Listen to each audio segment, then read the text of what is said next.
Here I am. All right. And a pleasant good morning to you from Tony'sPicks.com. And welcome to the Night Move Show here for Saturday, May the 9th. Let me see if I had some technical difficulties with the out of town scoreboard during my appearance on the drive through today and felt kind of lost out there. And watching some action here right now from Japan. I'm watching some Australian football and getting ready for a great sports betting day. Thank you for joining me here on Night Moves for Saturday, May the 9th. We've got a great UFC card as well from Newark. This is a big one. 2 title fights tonight, including middleweights with Hamzat Chimaev and Sean Strickland. Chimaev, the champ here, undefeated, 15-0. Comes in off of a unanimous decision win over Dricus du Plessis last August as a 260 favorite at UFC 319 to win the title in dominant fashion. He's up against Sean Strickland here. I think he's going to be a fan favorite in New Jersey anyway. 30-7, 17-7 in the UFC. Comes in off of a round 3 knockout win over Fluffy Hernandez back in February as a $2 dog in a fight night main event. Did lose to Dricus du Plessis in February of 25, so a little bit of schedule comparison there maybe. And then also you got flyweight title bout with Joshua Van and Tatsuro Taira as a nice co-main event. So 2 5-rounders tomorrow, Paramount Plus 5 Eastern and 2 Pacific. Just want to let everybody know right now I've got a 5-pack of fights over at Tony'sPicks.com. I went pretty big here on this card. So check me out over at Tony's Picks. I'll show you in just a moment. But do have a 5-pack of fights up there right now at Tony's Picks for UFC 328. All these are pretty much main card bouts. I think there's 1 preliminary card bout on my card tomorrow. So you're going to get my pick in the main event, my pick in the co-main event, and 2 other main card fights and 1 preliminary card fight on my 5-pack for $45 over at Tony'sPicks.com. This is a big one. And again, these are my featured plays. You see me on a lot of channels and a lot of shows, but my biggest action is right here at Tony's Picks. These are my high roller boutique plays every day, and I've got a 5-pack right now for UFC 328. Check out my record, pretty consistent, pretty strong. I know we got some great cappers. I want to invite everyone to check out Mills's video here on the channel as he broke down the fights for us. He broke down the whole card for us folks. So please check it out underneath the videos tab with Mills. Gave a great synopsis actually of the entire card. You're going to want to check it out. Pretty much every fight from Mills, so you can check it out over under the videos tab, and he's got some great picks for you on that video. So please check that out here on the Tony's Picks YouTube channel before tomorrow. That's going to give you a great start on UFC 328. All right, hey, how about some of the action on Friday night, man? Wemby did it again. You know, sometimes the best player wins the NBA title. You know that? Wemby looks unstoppable out there. His latest brilliant performance boosts the Spurs to a 2-1 lead as they were able to get the win on the road. I think that's important for Wemby and company there as they were able to take it down over Minnesota. Minnesota was in it all the way. If they came all the way back from an early deficit, that might have taken something out of them. They were down 12 within the first couple of minutes, did come all the way back to take a reasonable lead, a modest little lead, but it wasn't enough for to stop Wemby, and 105, 115 to 108 in the late game tonight. They got the money, 5 to 5.5, covered it. 7-point win does go well over the total, so I couldn't get him right there as I was on the under here on the show. But hey, I did pick up the win with the New York Knickerbockers on the road last night, 108-94. The Knicks did the job for me to at least grab a win there in that one, as the Knicks defense stepped it up again.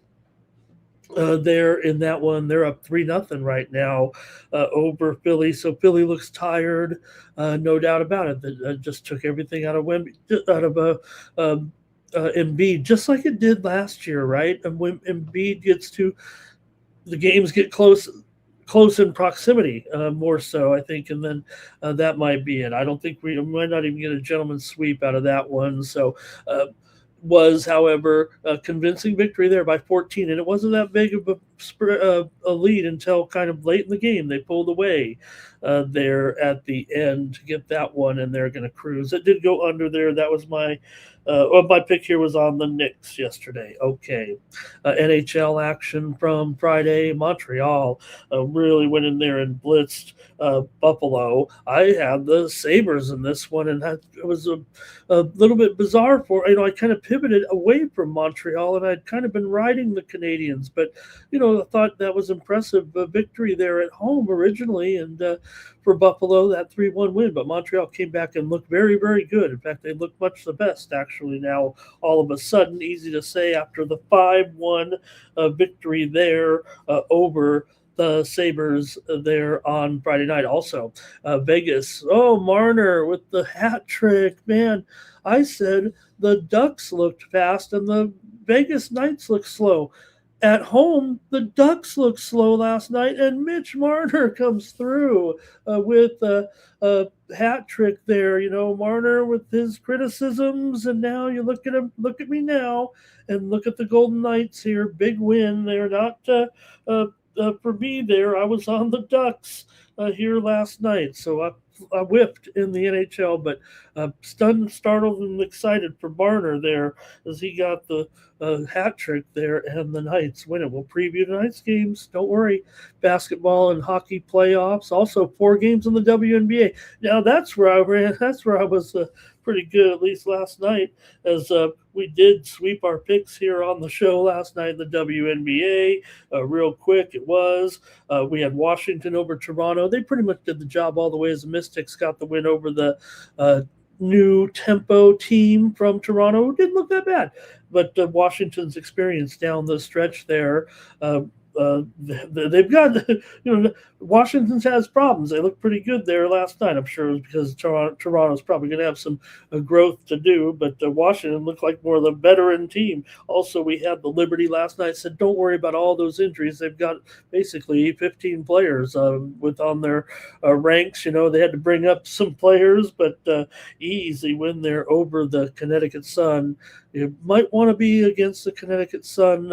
Granted, they were playing the best team in the league, but they might be wilting a little bit. They're not, like I said, no problem.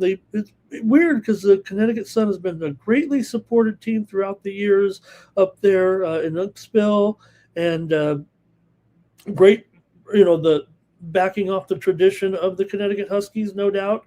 And they've been a good, steady program. But when when your team's leaving next year, I mean, how excited can you really get? Also, the Valkyries ended up clubbing Seattle there. Seattle still missing their 19-year-old star, Eva Pham. She's still in Europe apparently, so she got they call it a suspension. I think it's a formality, like you got to do it on paper. But Golden State rocked over Seattle there, and I had a premium winner at Tony's with the Golden State Valkyries. They look good. They look real good. Yeah, Seattle's probably not that good right now, but Golden State look pretty good. I say they're top 5, but they might even be a little bit better than that right now. Watch out for Golden State. They weren't even completely healthy, I don't think, in that game. So that was the WNBA, and we got 4 games tonight. So I know on some other shows and some other picks here, including the premiums, I went 5-1. So I'm looking to do some damage with the ladies, if you know what I mean. Let's talk a little baseball here. Let me say hello, though, to the folks in the chat here as we get rolling. Larry is here today, joining us from work. Hello to Larry. Is that Larry's coworker?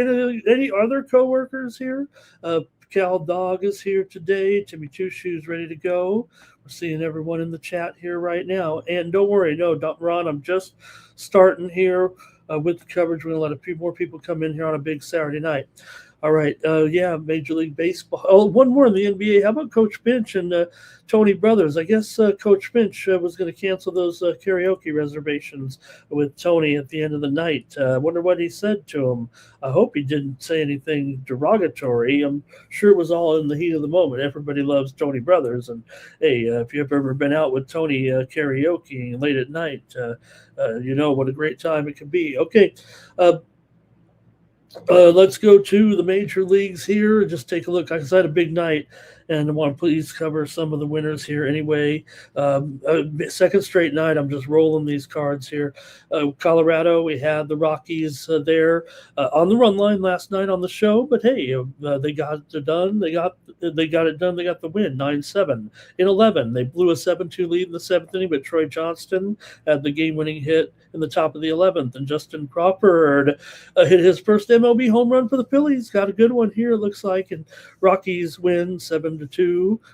Yeah, I wish 9-7 on the road there in that one. Also, night moves winner last night, Washington Nationals on the road as they got the win over the Marlins. The first 2 Marlins batters scored in the game, and they didn't score again as Washington shut them down with the pitching. Foster Griffin, Foster the People, struck out 9 in 7 innings. Washington, Nasim Nunez, 16 stolen bases, leads the league, and that's been key, man. He's pretty good. Snelling looks like an interesting prospect for Miami. Also, night moves winner here, Mets and Diamondbacks game, to go under 3-1. McLean outdueled Nelson. Nelson was on fire there. I said he would be yesterday on the show, and I lost on a bet with Arizona, but we had the under here on the show. But Nelson was able to keep pace with McLean. At one point, he retired, I don't know, 16, 17 in a row in that one. So, but the Mets got the win, actually, in 10 innings with the on the road there in Arizona. Pretty good game. Both teams scored in the second inning. That was it until Vientos had a game-winning hit, a double in the 10th. Arizona, it was about 3 weeks ago, I said, hey, man, Arizona, watch out, they're pretty good. Well, they're 4-12 in their last 16 games. So, I've lost a few tickets with them right now. Also, night moves winner, Cardinals and Padres game to go under. The Padres lost because Fernando Tatis turned a routine RBI single into a 3-base error, clearing the bases for a 4-0 lead. And Tatis, this is what happened, so all of Stammen's getting too cute. He puts Tatis in there at second base for a while. I know Tatis wants to get back in the infield, or he likes a change of scenery. I think it's more at Tatis's request. But when you do that, then all of a sudden here's a routine ground ball where he wants to come up throwing a guy out second base, gets under his glove, 4-base error. You're not concentrating. Watch out. Padres is going to be pretty mad probably tonight. But we did have the winner we had the winner with the under there. Okay, how about it? I'm just going to keep rolling off winners here from the card yesterday. How about Dodgers Braves under? Easy winner for me here on night move. Sheehan and Sale in quite a duel there as the Dodgers did get the win, though, 3-1 over the Braves there. Braves came in hot, but you know what? You're playing the Dodgers, so just calm yourself down. Also, night moves winner, 5-2 Giants over the Pirates there with Robbie Ray. They didn't get the call. We knew they needed to make a corresponding move or something like that, and Ray outdueled there, and my premium pick was on the Giants, so I couldn't miss in the National League. Basically won every game here on Friday night. Also, Night moves winner here with the Toronto Blue Jays last night as they got it done as Blue Jays rolled over those Angels 2-0. Angels cannot hit, but they were going against Dylan Cease here. Detmers was okay as well, said he would be, and Toronto got that run line win. Also here, night moves winner Cleveland Guardians as they were able to roll over Minnesota 6-4. Messick looked good early, but it was the Cleveland Bats that got it done eventually in this one as the Guardians win over the Twins. They got to Pralip kind of early there. Night moves winner, Kansas City here. Didn't win them all in the American League, just 4-2. But we did have Kansas City with Bubic over Montero in that one, 4-3. But key there was my premium pick winner with the Tigers and the Royals under. Also, a night moves winner, Seattle Mariners on the road, 12-8. The pitching fell apart, no doubt, but was 12-8 in the end. So much for the starting pitching, looking good there in that one. I thought it might be an under for sure, but we got the winner here on the show with Seattle. There also, night moves winner, Houston and Cincinnati game to go over there yesterday. We had that one. It was only 10-0 Houston. Lodolo actually, didn't look great, but he went, I believe, 5 1/3, 5 2/3. But remember, he's kind of coming back, so actually he did look pretty good in the end. Houston beat him up there, 10-0 there in that one. Also, premium pick winner, Yankees and Brewers game to go under. Mizorowski threw 10 pitches over 100 miles an hour. They're topping out, I think, at 103, they said, or something like that. And he overpowered. But Max Fried is starting for the Yankees. Well, I lost that one, but we did have the under. That was a premium pick, okay, there. And that night moves winner with the Cubs with Buster Brown in there, Ben Brown with the win there over Texas in that one on the road. Cubs beat them up 7-1 there in that one. So hopefully working out for everybody here. I basically count all my losses over the last 2 nights on one hand. So we better get to the show before you know. And hey, coming up, oh man, I was going to, let's see, I was going to play a rugby game with you guys. I hope it didn't already start here. Just underway. Maybe we can get on it live. I like the Rabbitohs and the Sharks. Under 53.5, just getting underway. NRL action here right now with the Rabbitohs and the Sharks. It is 2-0 right now, 8 minutes in. So I know that one's already kind of ahead of the pace there. So sorry about that. But I played it and I just got carried away with all these winners, I guess. All right, let's go over to Tony'sPicks.com and see who did well besides me. I mean, how much can one man be so conceited to continue talking about his winners over and over again? Let's go see who else did well. I know some folks did better than me, so I want to highlight them right now and get you ready for the action here on Saturday over at Tony'sPicks.com. Like I said, we got a big day. Obviously, with all these sports, we've got, don't forget, domestic soccer action tomorrow as well.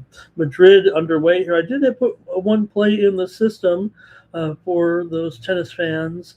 And we had an okay day, I thought, there yesterday. But great soccer action coming up today as well with some of the cappers here, including a full slate of Major League Soccer. And I'll probably be involved in a few games there anyway, even on the site. EPL, Serie A, La Liga, all going off here on Saturday, Bundesliga as well. So, all right, let me go over to Tony'sPicks.com and take a look at the handicapper leaderboards to see who's hot. I'm up there, but not the best percentage there. I was 75% there for 5 units. I was number one here, but Rod, look, he's 80%. So Rod's the winner here on Friday. Tom Righard up over 3 units. Man, Tom, all this guy is win. And Hollywood Sam 3-0, Solo Malone 3-0, Ron Hahn 2-0, Javon Jones, great appearance today on the drive-through. Make sure you're checking out the drive-through Monday through Friday on the Pick Dogs YouTube channel. Javon was on there tonight. I think he even gave a play here. I'll let you go back and check out Javon there. Maybe I should give the play out because that's a. But you can go back and get his play for tomorrow for the Minnesota-Colorado game over the Pick Dogs YouTube channel. Javon with his play was overnight. Brian Bittler 2-1 here on Friday, last 7 days. Tom Regard, I told you, look at this, 11 and a third units here over the last week. Tony T still crushing every day right now, 9.5 units. I think the AI, Tony's man, is ahead of the game as always with Tony.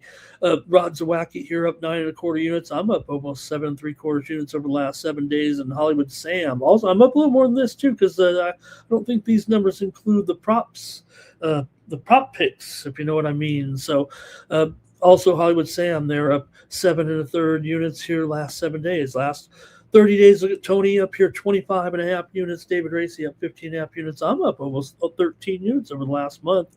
So hope you're riding with me right now. I know several of you are. So Tom Righard up nearly 13 units. Profit Al Ninos. If we get it done, we could all get it done like Al Ninos. I wouldn't want to be trying to make the call on Al when he's put me to the test right now. All right. Take a look at the premium pick leaderboards over here, and we'll see what we got going here for Saturday. I know everyone's got their plays lined up, locked and ready to go. In fact, I've got, there it is, Ramon Scott UFC 328 5-pack fight pass. Get my main and co-main event picks here for Saturday for $45, profit guaranteed. If you don't win this, don't go at least show a profit with this card, you're going to get credits back to your Tony's Picks account. You can use them back here with me or another capper as well. So that's my featured play tomorrow, but I have plenty more plays tomorrow. Hey, it's going to be a good day of high volume over at Tony'sPicks.com. Tony T's got a Tony T Super Saturday 3-pack of Major League plays. Also, we've got here Damian Sosh, 10-star, NBA, Vegas Gold, Ron Hahn, his best bet, Al Ninos, NHL Power Play for tonight. Here also, Chris Adkins has his MLB Grand Slam best bet. David Racy, a Saturday afternoon NBA layup. That's part of the action over at Tony'sPicks.com. You can click on the All Cappers tab. That's how you find the handicapper of your choice. Click on their handicapper profile page, and that's how you get signed up. See some of the records that I've been lining up here over the last several days in several sports, winning in a lot of them here right now.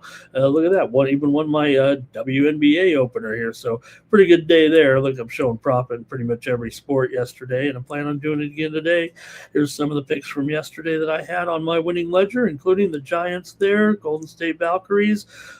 Won my prop here with Anthony Edwards. Actually went 1 and 2 in the props. Conley was a no-show actually there for the Wolves, and he had been pretty solid, but did have the under with Detroit, under in the Yankees game. I took the Sabres and also had some winners there in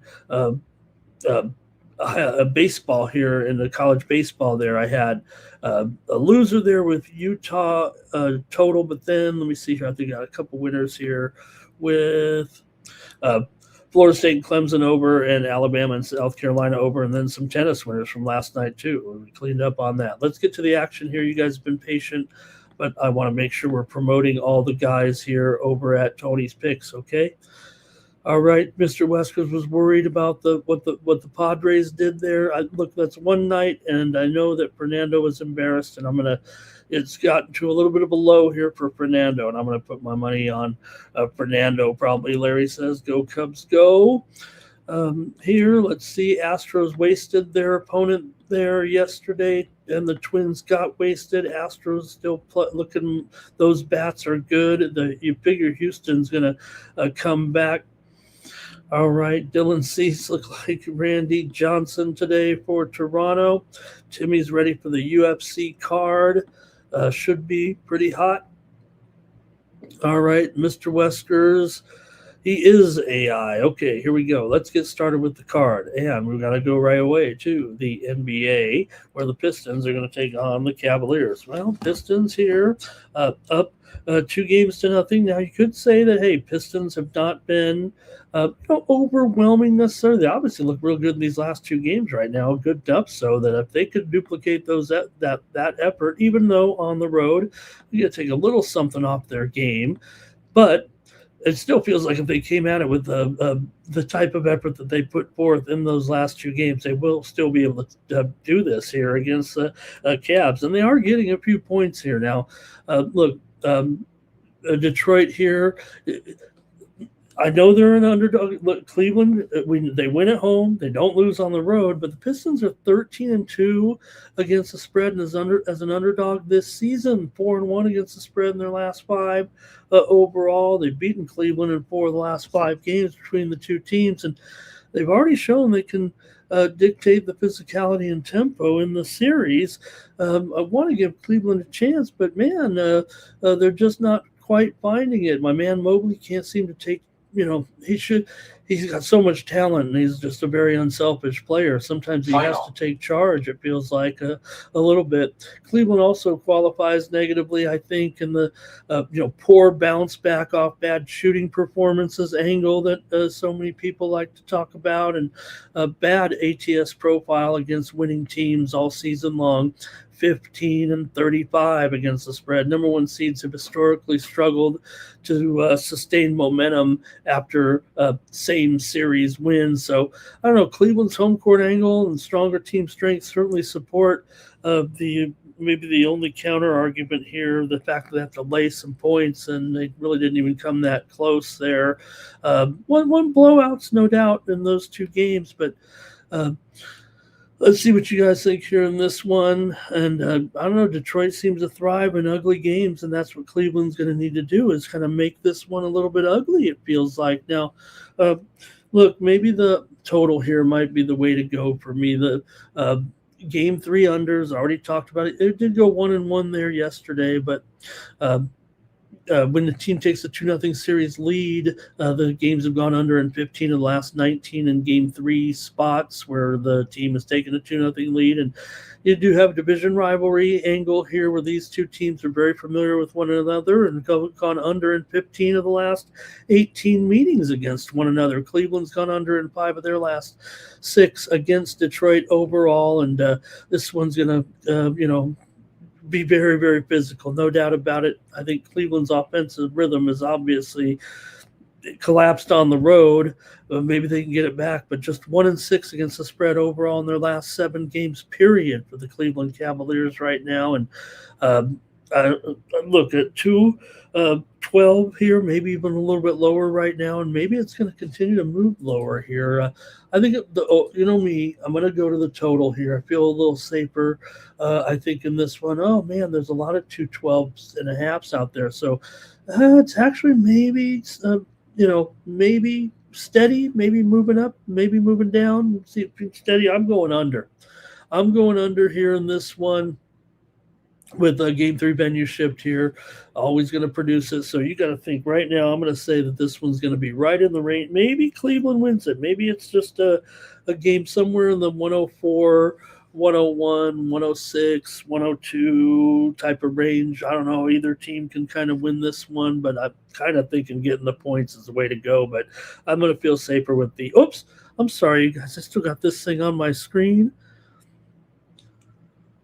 Sorry about that. Let me put myself back up there. Jeez. Okay. Just what you guys want to see is a big old me. So let me see what you got in the chat, though, here right now. Nobody wants to see me all big in your face. Larry's on the Pistons here on the money line. And, just a final here right now. Final in Japan. Just moments ago, I'm seeing the final here is it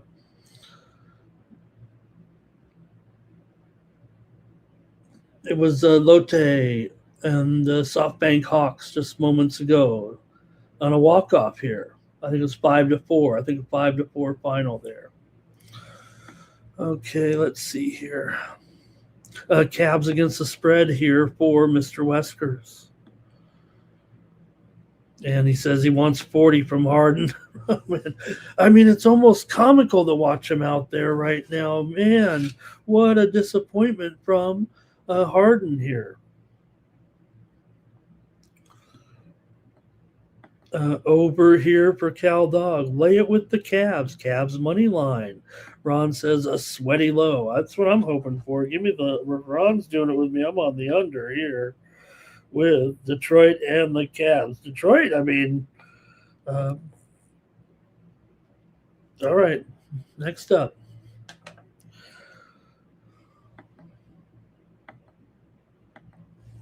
Going out west for the Thunder and the Lakers here, and the Thunder leading 2-0. And man, the Lakers have been so, I don't know, I must say clutch in a way, right? I mean, it seems like when they're just down and out and ready to get put out or knocked out, they've come back with some strong efforts here. But man, right now the Thunder seem to look pretty good and on a roll. And now that Luka, another no play for Luka here. So this one, it feels like all of a sudden, man, the Lakers might just be out of season and out of gas and out of sorts. But let's see what you think here in this one. I think I'm being torn a little bit in opposite direction here, maybe. But Oklahoma City's been dominating the matchup here, obviously, in the series. They've gone 8-1, straight up and against the spread against the Lakers since last season, and also carry a strong, on the one-day rest this season and winning streak systems. That's all Thunder. And the Thunder are 6-0 in their last 6 and continue to be the only team that can challenge San Antonio. Obviously, they're the champs, but can't wait for that series. Lakers, though, have had some games here where they've been able to cover some spreads, especially when they're getting the big, getting the modest points. It seems that they've kind of come through a little bit here. Lakers historically perform well at home on one day's rest. The desperation angle favors the Lakers. I know that. Definitely favors home teams down 2-0 in the NBA playoffs, even though we think of sometime like I might be here, that teams just continue to go on and blow them out. The matchup edge, to me, outweighs those here right now with what we've seen from Oklahoma City. Maybe they're on the road, and 8.5 points is a lot to cover, so probably just going to wimp out here and go back to the total, I think, in this one. Although Oklahoma City, the perimeter defense, the pressure they're putting on right now, I think until LA proves that they're just as athletic as Oklahoma City, and I don't know if they are right now. The numbers inflated, I think, here, so maybe the value's on the Lakers, but I'm more apt to lay it here right now. Let me go to the total. I'm going to take another under, of course, in Game 3. That, like I said, these are still going under at 72% long-term here right now. Series with the 2-0 leads are producing unders nearly 80% of the time. So Lakers themselves on a major home under trend, cashing under in 6 straight at crypto. And Oklahoma City did look pretty elite defensively in that last game, and that defense may travel regardless of the pace that the Lakers will try to push here, I think, right now. I think most people will project an over here with Oklahoma City and the points that they're putting up right now, but the Lakers know they can't win this game unless they get it slowed down a little bit here and try to really make this very methodical here. But unfortunately, that's kind of where Oklahoma City can actually thrive, because they protect leads very, very well, especially on the road. So that's why I think it eventually comes down to the Thunder just kind of putting the Lakers away, and it'll be like, probably somewhere in the range of 108 to 108 to 98 maybe, or something like that. Would that get it done for an under? That would be an Oklahoma City cover, wouldn't it? Yeah, I think that's what it'll be, right about there, 108 to 98, I'm going to say, with Oklahoma City. But more so, I think the under there. Look, the Lakers, might be able to clunk it up enough and just make it so that, hey, if both teams end up in the 90-point range, that's where the Lakers need it to be. The Lakers don't need this game to be. It's kind of funny because it does play right into the strength of OKC in a way, but the Lakers need to be close late because they can't come back. Here we go with the chat. Let's see what you have. Schroeder and Harden need to score more points. LeBron getting the Space Jam juice tonight. Lakers for Larry, OKC for Mr. Weskers. Cal Dog likes the over. Ron Borkwood says you can't bet against OKC right now. How about Lakers first quarter money line? There, an agreement from Timmy Two Shoes. And only band knocked it down 5 dimes today. And let's see here. I know what. Hey, only bands was watching the show yesterday. Okay, that's probably what was going on. Mr. Westwood says the Lakers look better with LeBron off the court right now. Timmy says Lakers first half. OKC been limping around in the first half a little bit. And hey, want to say hello and welcome to the Crosa, her friend there. I haven't seen in a while. It says go under here in this one. And Timmy says they won game 2 first half. Then OKC laid the boots to them here. And I just think there that, man, I want to root for this Lakers team, but I was really discouraged there. I hope I'm not just using the eye test here a little bit on this one and thinking that the Lakers are doomed. That's why I think I'm going with the under here. Another under for me. Don't worry about it. I mean, hey, if you're saying I'm copping out, I'll just take my chances with a couple of unders again. I know I failed there with the Spurs and the Wolves last night, but all right, that's going to do it for the basketball. We got to keep it moving here right now and get to the hockey here for a couple of games, right? Unfortunately, all these series in the second round of these sports are all kind of the same. They're all one-sided here right now. So, well, okay, let's see if it changes in hockey here. It doesn't feel like it will, does it? Here we have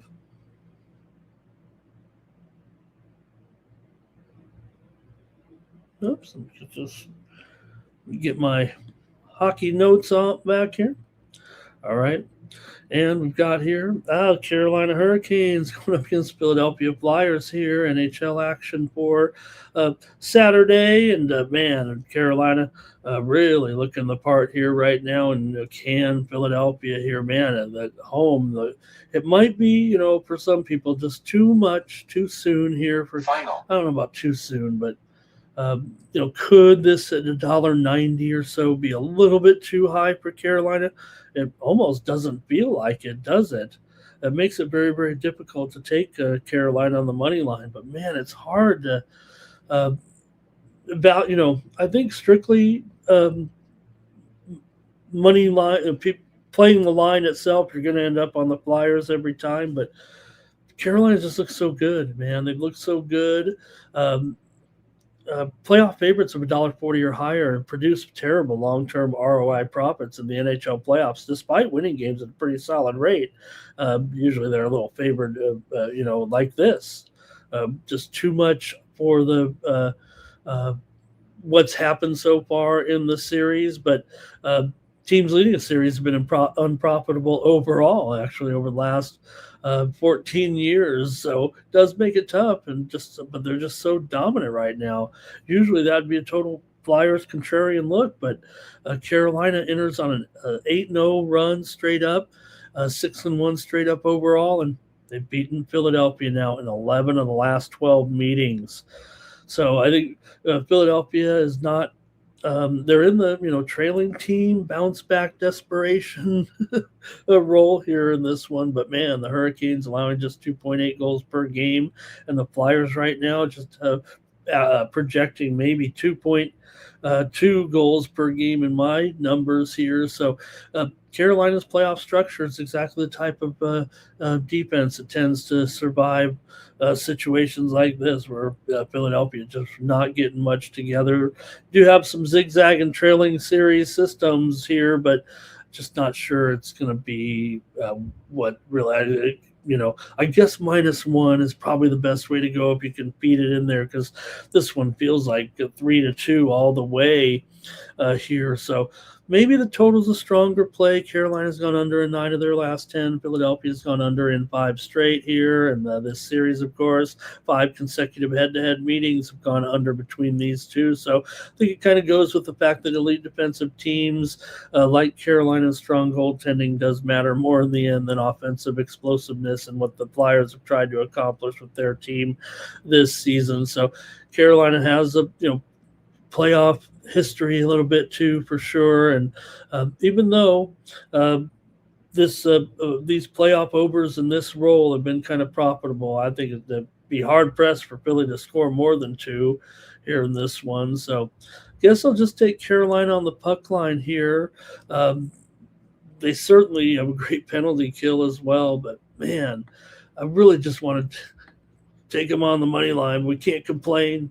Just got to take what we can get here, and maybe in a deciding game that maybe a little bit of an empty net situation can come into play. Look, it's paying off at $1+1.50. I think Carolina on the puck line is the obvious choice in this one. Maybe Philly gets it, man. 6:15 Eastern, 3:15 Pacific for the game tonight. Let's see what you guys have in this one. But, oh, boy.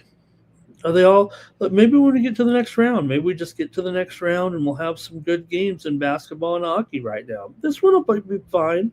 Philadelphia's going to be desperate. It'll probably be, 3-1 or something, or 2-1, and then maybe 3-1. Could be 4-2. That would take it over. And I kind of thought maybe under would be the right call here in this one, but I'm just going to take the Flyers here on the puck line. We're taking Carolina, of course, on the puck line tonight. Got to do it. I'm all about the blowouts here now. I hate close sporting events. I always want it to be very – okay, here we go. Let's take a look at what the chat is saying here for this one. Ron had those Ducks. So did I. That was – you know what?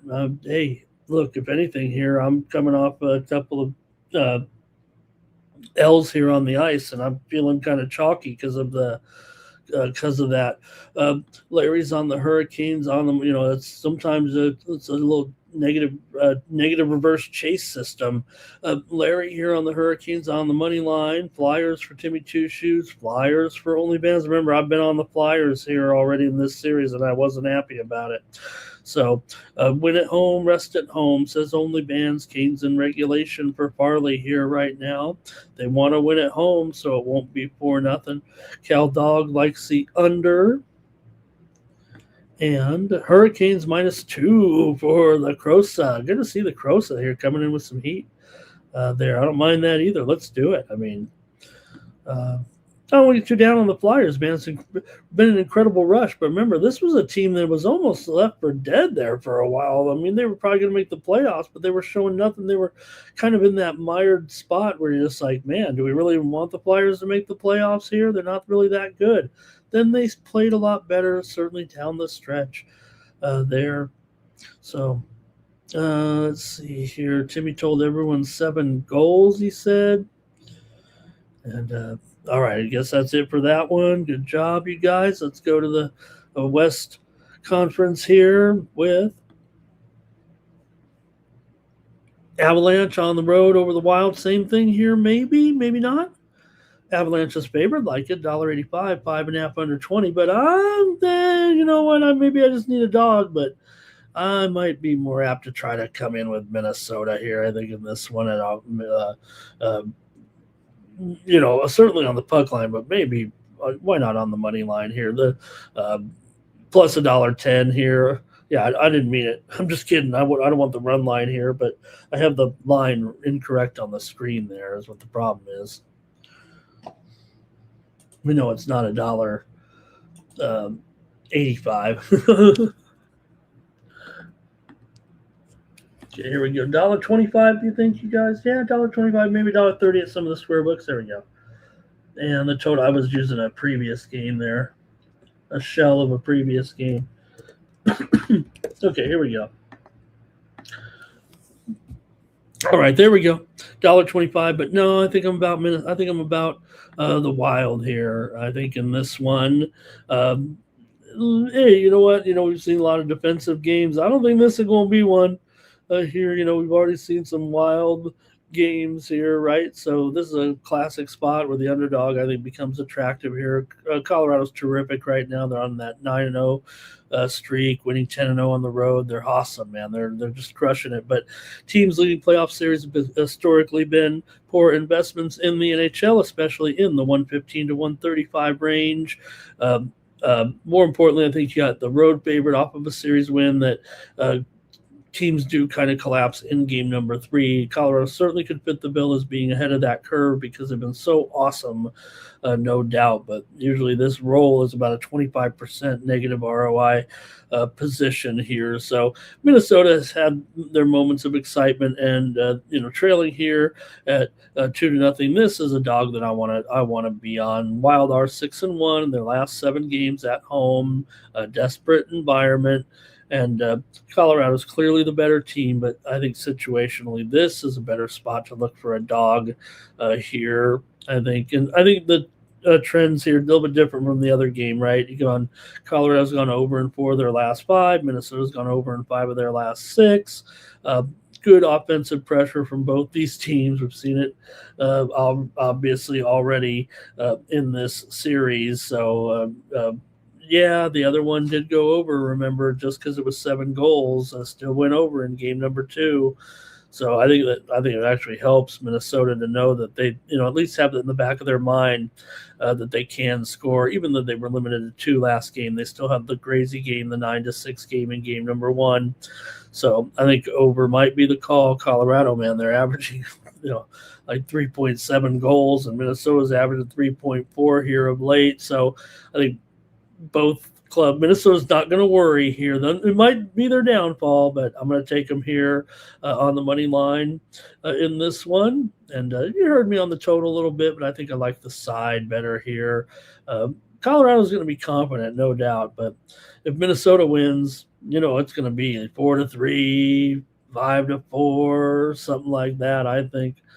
So, all right, teams losing by multiple goals in the previous playoff game have responded well, and that's kind of what I'm looking at for Minnesota here a little bit. And I think hard to fathom, but I think they're going to increase the tempo, increase it, flush it, and respond. Push the puck up the ice. Let's see what you guys have in this one. All right. Abs for Cal Dog. Abs for Larry. No one's going to be with. No one's with. Oh no, here's plus money with the Wild, and so only bands with the Wild. All right, I got a couple guys with joining here. Cal Dog's on the over. That's where I should be, huh? Colorado to beat the Hurricanes in the Stanley Cup. It's only 3:30 still. Wow, how about that? Only bands.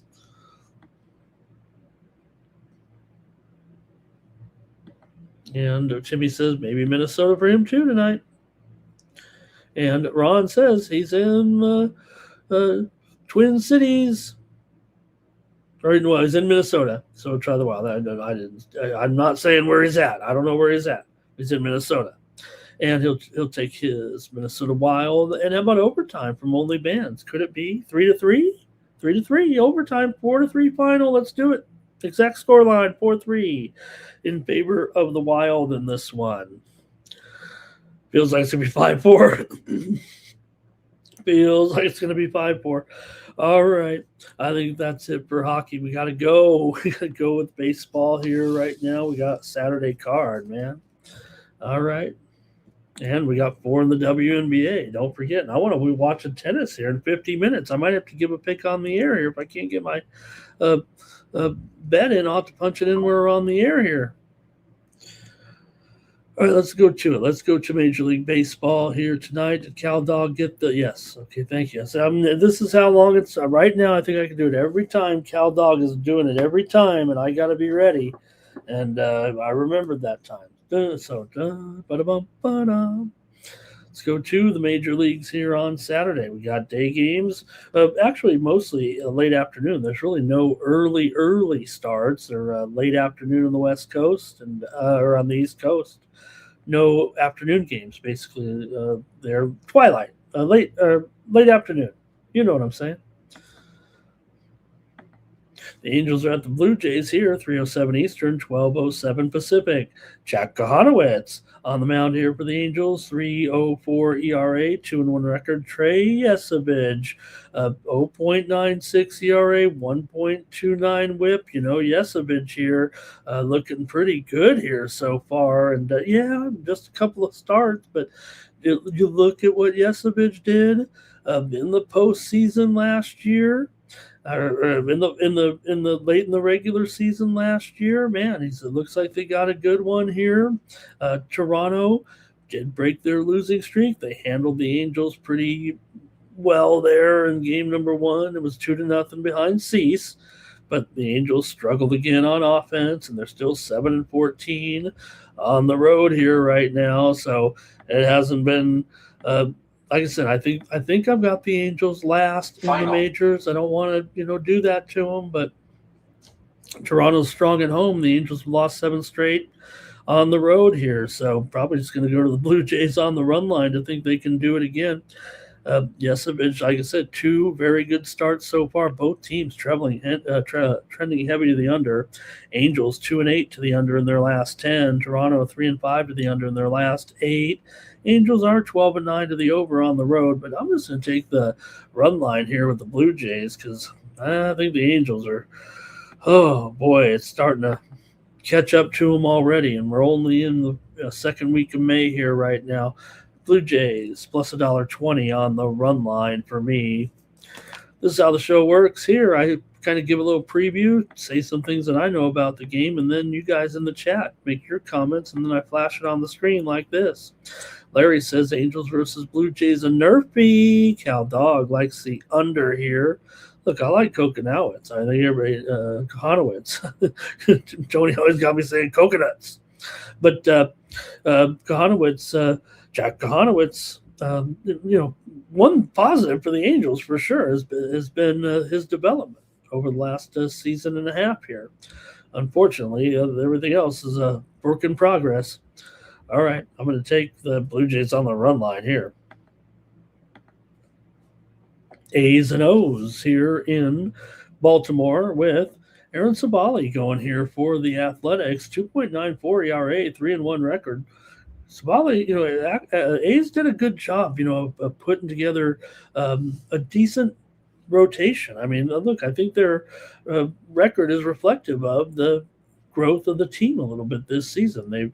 I think they see the finish line here in Las Vegas. You got to build it up a little bit, and you're throwing some guys out there with some experience. Shane Baz has some experience, but he's got a 5 ERA and a 1-3 record here. And the A's got it done on these guys yesterday to open the series by the score of 4-3. So A's come in here off of a pair of wins over Philly and Baltimore, and Baltimore lost to Miami there on the road before this one. So look, the A's are a dog here. They're playing pretty well right now. Let's see what you guys have in the chat in this one. Baltimore is over in 8 of their last 10 right now, but the Athletics are 8-13 to the under on the road. But they got some power. They won 11 of their last 15 on the road, and they've won 4 out of the last 5 against Baltimore. Shane Baz has that 1.53 whip, and Baltimore, big time over this season. Also, 25-13 to the over here. That might be the way to go, but I kind of want to trust Savali here again. The A's got it done yesterday, and I'm going to take them here again today. Give me the A's on the road over Baltimore in this one with Savali over Baz. But you know what? We might see some runs.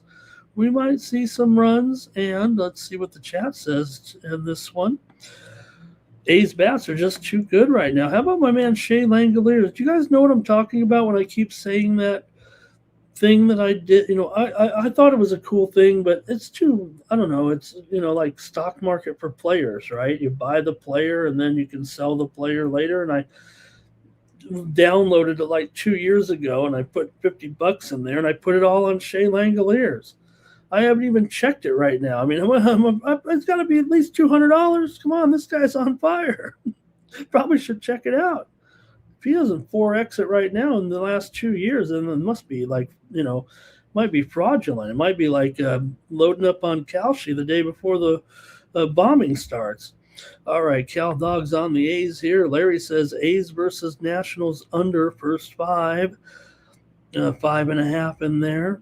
Who is the man? He's here. He's Shaq. He's got the over in this one. I agree with Shaq, I think. Langoliers, man, this guy's the A. This is what I'm saying about the A's. They have, going to continue to spend a little bit more money And then the next year they'll continue to spend. It's going to be a home run in Vegas. One thing I've learned is Vegas is I don't want to burn any bridges here. They're a town of doubters, but the money speaks. The money talks. So, I mean, after watching decades of stadium incompetence in San Diego, I mean, these things they built 3 while I've been here in 3 years. It seems like Nationals and Marlins here with Zach Littell, 7.24 ERA, bringing a bad reputation to the Littell name here. Jansen Junk. You know, Jansen Junk, I believe they said everybody calls him Jansen Junk, but I think his heritage is actually Jansen Junk. Is that true? But Washington comes in here pretty hot right now, but Littell, questionable numbers. Junk actually has been a prized possession. 2.81 ERA, 2-3 record coming in, 104 the whip. He's looked quite good. And Washington got the win yesterday, but you got to think Junk's got to be the advantage here today. Washington won it yesterday, 3-2 in a low-scoring game between these two. Washington's actually 13-7 on the road. Miami 500 here at home, but that might be still a high price even for Junk's been good, but this isn't a garage sale. All right, total here at 8.5. Washington 24-13 to the over. Miami 22-15 to the over. But it certainly calmed down there yesterday, and you wonder if it just might not here again today. I already said that Washington's bats, even though they got the win, that they've been gone cold since that hot start that they were on. And Littell, probably will be better. Like I said, I still think he's going to be an okay pitcher, but right now it's not so good. And Junk, he's superseded everybody's expectations, it seems like, over the last half a season plus that he's been on the scene here in Miami. So let's see what you guys think here in this one with the Nationals and the Marlins. Washington's road form is interesting here, right? And so let's see what you guys think here. Like I said, I think it was a clear under yesterday, and it does feel like maybe the momentum of these offenses has shifted a little bit here. And here we go. Let's go to the chat. I don't think we have that much here with the chat. Timmy thinks the Vegas A's he thinks the team is not going to be named the A's. And Lacrosse says the A's go back to normal. Nice run, but back to reality. I agree. They'll fade, I'm sure, in the end because they're not going to have the depth. But I will say this, Grossa, the American League West isn't putting much scare into anybody either, too, right? I mean, the Mariners are not exactly proving anything yet. Nats here for Timmy. Cal Dog is on the Nats. Plus money says, no, Marlins money line. And Timmy says the Nats are better than the Marlins. I'm not so sure about that. I mean, look, right now, the Marlins sitting here just one game behind them in the standings. Shaq says take the Marlins here. I just have a problem, I think, with the price. I'm going to go under in this one. I think Junk deals. Well, who we need is Ron Hahn. Where's Ron Hahn? I mean, we got Junk in here. And, we know Ron and Fred, has been a long-time friend of Fred Sanford. All right, it's going to do it here for that one. I'm going to take the under here in this one. Timmy said Marlins, yeah, they are slumping here right now. They definitely have lost a few. They did pick up a win in that last game of the series against Baltimore, but they struggled really against them. And Marlins here for Farley. Jimmy says you can't trust Junk like you could last year. It looks like it looks like he's better than last year. Okay, let's keep it moving here on night moves. Next up, the Rays and Nick Martinez going up against the Red Sox and Peyton Toll. All of a sudden, we got a pitcher's duel on our hand, pitching matchup here with Tampa Bay and Boston. Man, you got to think these guys are going to be dealing. Now the Rays offense has been pretty good, but Martinez, 1.71 ERA, 3-1 record. He's been one of the best starters in the major leagues. He doesn't strike you out, we know that, but he gets you to, he gets you out. 1.02 WHIP, just 28 Ks on the season for Peyton Toll here.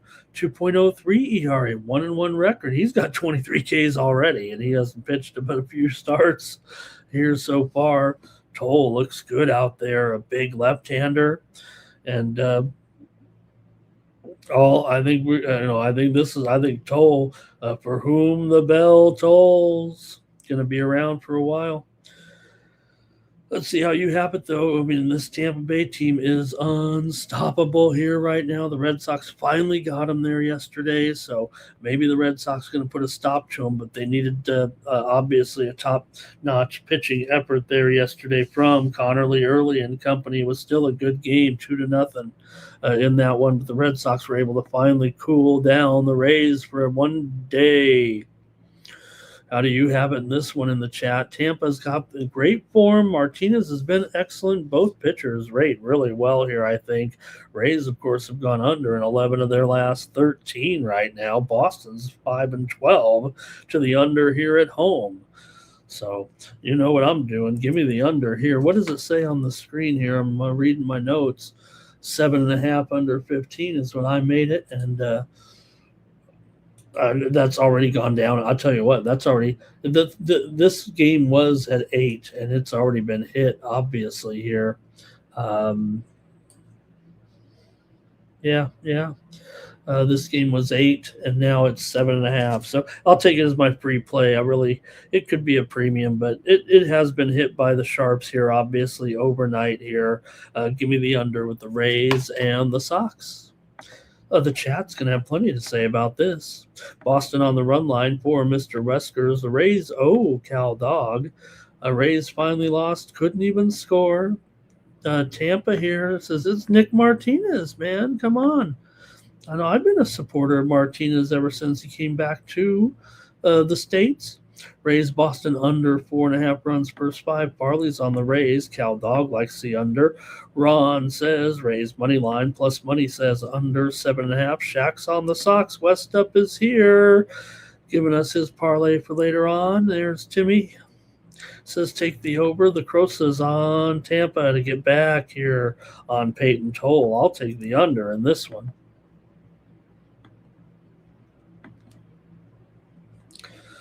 All right, the Astros are on the road, taking on the Reds. Hey, we were on those Astros yesterday with these bats, man. They're getting it done. Astros picked up a strong win there on the road. Here we had the over, actually, on this show, but I was had a bet on the Astros certainly yesterday. And got Arrighetti here, who's already 4-0 with a 1.95 ERA. We talked about all the problems with Tony about the Astros rotation, and they, got Arrighetti back. And look, out of all the guys on the team, you looked at him in there, you're like, well, he's probably the ace of the team right now. When he even came back, and he's proven it. I mean, these are solid numbers here.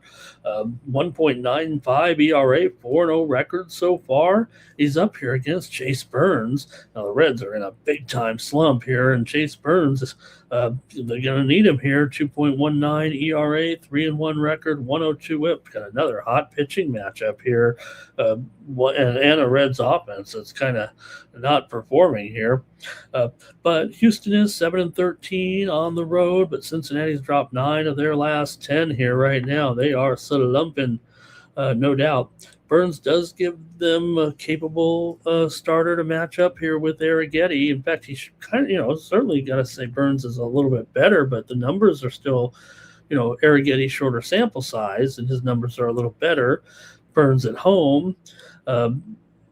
But the Reds, 8-game losing streak here has to be called into question, I think, right now. And now you're going to tell me that they're favored here in this one by, look at this price, $1.65 in this situation. Burns is great, but the Astros can slug, man. I mean, they won it yesterday, and they won it 10-0. So I'm going to be on the Astros again here. Even the run line might even be a little too pricey still here at minus $1.50. I guess I'll just take them on the run line. Oh, do I have the wrong name up there on the thing? Oh, thank you. Thank you, guys. No, you see how I work right now with, how I do sometimes I just type right into I'm so lazy. I can't even type parentheses. I want to try to save every keystroke. Thanks, guys. But obviously, we're talking about the right guy. We're talking about the right guy in Chase Burns. So now these two teams are massive over teams, but I think this matchup kind of, shows that with these two pitchers might not be. But if you put if you just took the starting names off of the starting pitching, you might just go over here and look 8.5. It might be over because I think that's too high. Because these two teams, they're combined 49 and 26 to the over. The Reds are over 14 and 5 at home. The Astros are over 15 and 6 as an underdog here. So, but I kind of want to take. I'm going to take the Astros. That's what I'm going to do.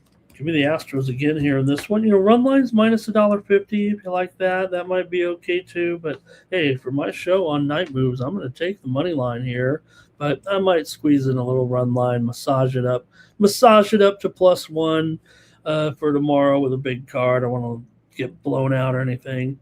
So give me the Astros here right now on the road in this one.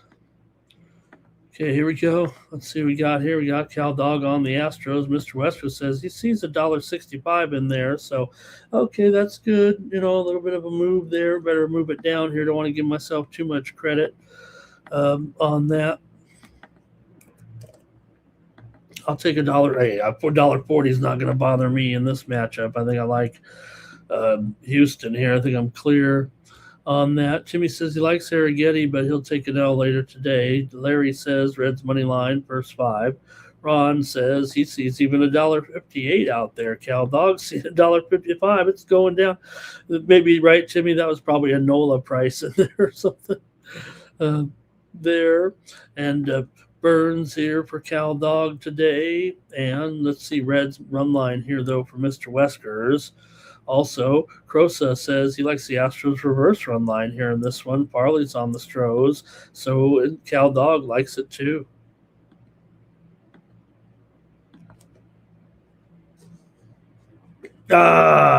See? There we go. I was just probably typing in too fast. Rockies on the road, taking on the Phils here with Kyle Freeland on the mound here for Colorado. For Freeland here in this one. Yeah, the numbers aren't great. 5.04 ERA, 1-3 record coming in. But hey, Colorado's won 2 straight. Freeland has a 1.36 WHIP coming in. Phillies here with Nola, 5.06 ERA, 2-3 record. It hasn't been great. 1.45 ERA, still 1.45 WHIP, still has 40 Ks right now.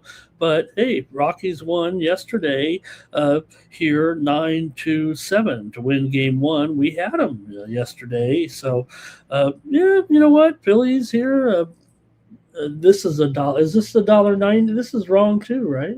Oh, no, this was okay. So I did have it right. Maybe it's a little high here for this for this one actually. $1.90 here and 8.5. Rockies come in here with a record of 8-12 on the road so far. Phillies are just 10-12 at home right now coming in. Nola and Freeland both with these high ERAs. Both clubs are trending over. Yesterday obviously we saw the Rockies and Phillies put up 16 runs. So, you know what? Maybe it'll happen again today. Nola's not looking that good. Colorado's gone over in 8 of their last 10. Philadelphia is 18-10 to the over at home. 13-8 to the over as a favorite. And 13-8 to the over at home. 18-10 to the over as a favorite.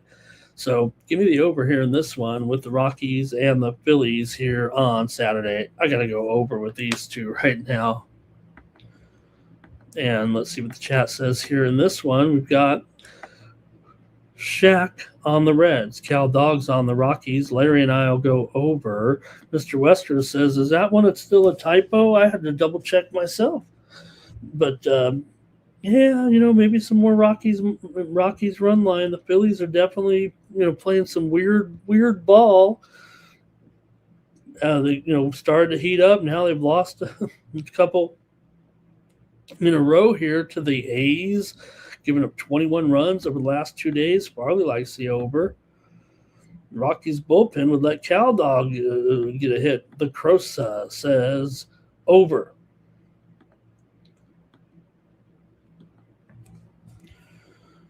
All right, the Minnesota Twins here are on the road with Joe Ryan. Is Joe Ryan really pitching? I thought he was out for the rest of the season. Well, he's back. Does he? I think he's got loose bodies in his elbow. I don't know what the problem is, but this sounds a little bit dicey. I mean, they just said, he just left his last game. They said he's got an elbow injury. Well, hey, I'll probably just go out there and throw a complete game next time. I got these bionic elbows out there. Seems like Joe Ryan's got a problem with his elbow right now. I'm real hard pressed to believe after they just made a big deal about it. Now, maybe I read it wrong. Maybe I read the story wrong, but I thought they said Joe Ryan was going to need some rest at least, or not, much less anything else they might want to do to his elbow to get him back into Joe Ryan form. Now, look, his numbers aren't bad: 3.72 ERA, 2-3 record coming in, 106 WHIP. But look, the Twins, I know they don't want to let things slip away. Or they're already 16-22. They've lost 3 in a row here right now. They're going up against the Cleveland team that has won 3 straight, including yesterday's game 6-4. Twins are 6-13 on the road here, and man, Bybee, look at his numbers so far at home. Man, Bybee's been dynamite right now. So, man, I gotta think. Feels like a premium here. Maybe I'll look at the total in this one because gotta like Cleveland here. Let's see what you guys think, or let me see what's going on with this one. What's going on with where is that coming from? Why is my Discord popping off right now? Let me close this out. Somebody must be putting their fight picks in or something. All right. Got to get rid of that. Okay, let me go. We'll see what you guys have here in this one with Bybee here right now. Cleveland does own the head-to-head at least right now too. Twins are 1-8 in their last 9 road games. Bybee's, I wouldn't call him shaky. I mean, I think here at home he's been much stronger than at home. Yeah, he does have a 4.58 ERA overall and a 1.47 WHIP. But I know that much steadier right now at home when Bybee's been in there. So let's see what you guys have here in this one. I'll go to the chat here with Minnesota and Cleveland again. We got a little American League Central, but I whiffed on this one yesterday. I went I had the Guardians yesterday. We had the win here on the show, but, I can't help but talk about these American League unders. And, yesterday's game was far from an under there. But Bybee has a 1.66 ERA at home, and the Twins have struggled on the road in the bullpen. And Cleveland's bullpen at home has been solid. Man, let's see what you guys think in this one. Minnesota's gone over in 6 of their last 7. Here overall. I'm going to go with the over in this one, man.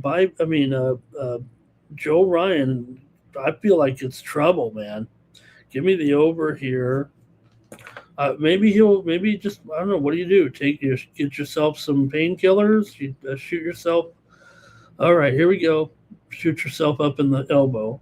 I don't want to say the wrong thing there. Over for Cal Dog.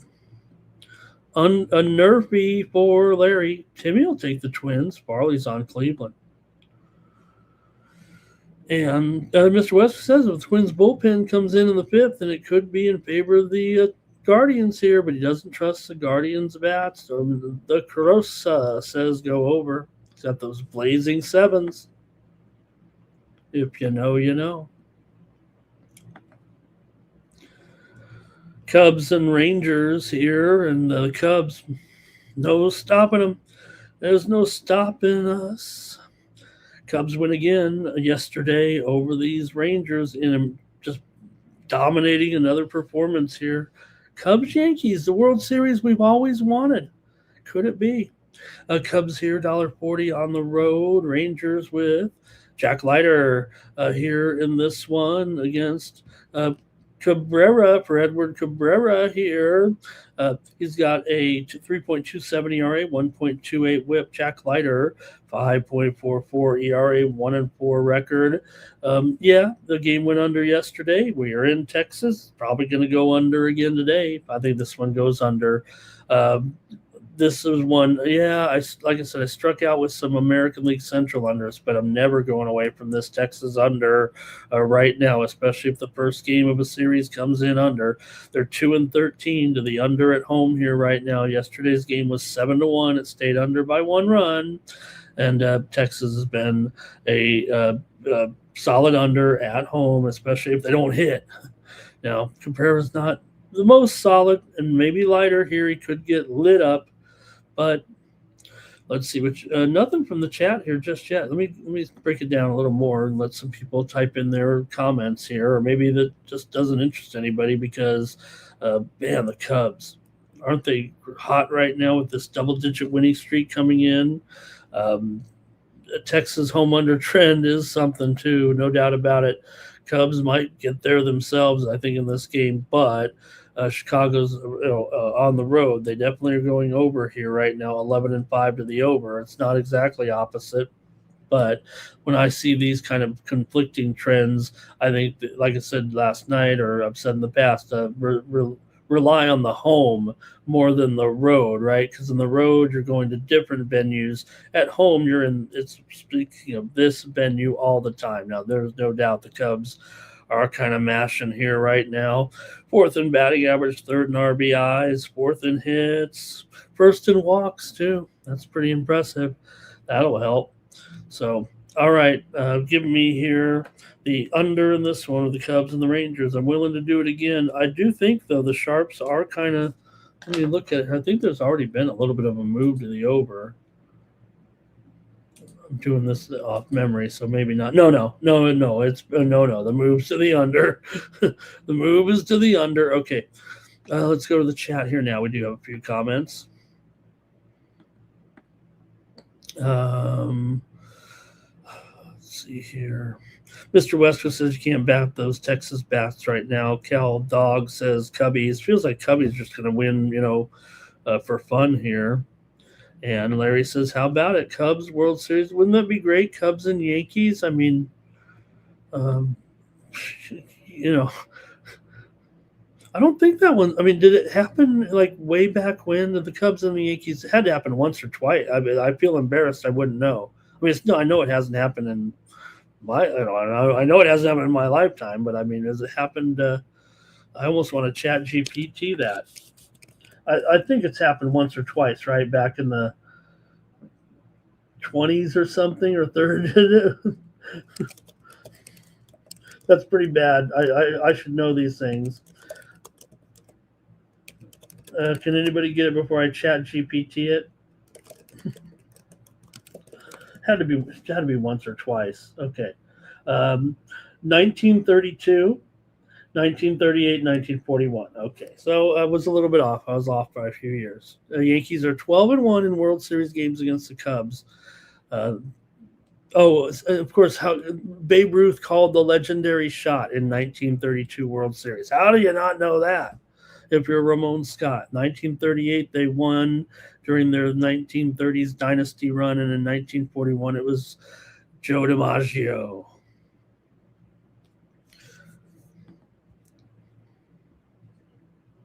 All right. Timmy says take Texas. And Larry says something about he's on the Mariners on the money line here for the next. He's already prepared his next, but he had to type in 1932, and then he got his pick stuck in there too. Thank you, Larry. That's awesome that you knew that, and I should have known better than that. I knew they had done. I knew they had played. Okay, I'll never forget again. And Ron, have you looked at? This is awesome. I'm probably ruining the show here, but there are some. With the technology today, the colorization. I mean, it's almost ubiquitous now.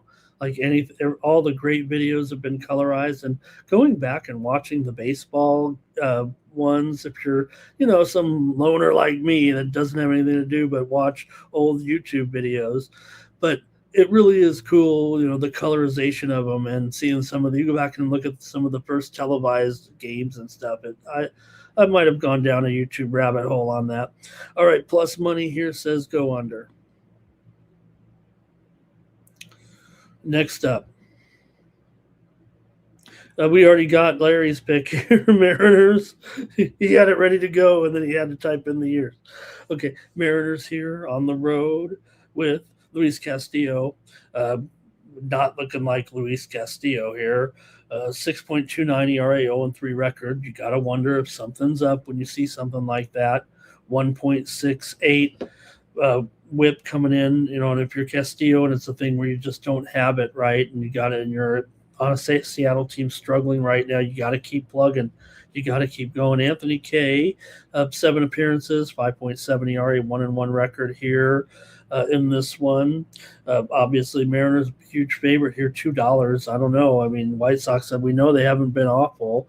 17-20. They're only a half a game worse than Seattle here right now, and at least here, you'd think. Let's see if I make sure I have this line right. It is only $1.40 here, right? So, you could say to me, look, if the Mariners were doing anything here right now, if Castillo was doing anything, this would be like $1.75 or higher. But I think what we have here is the Mariners not performing well and Castillo not performing well. But Anthony K has not looked good either. I remember I went with the Mariners yesterday because I thought the series history was significant enough.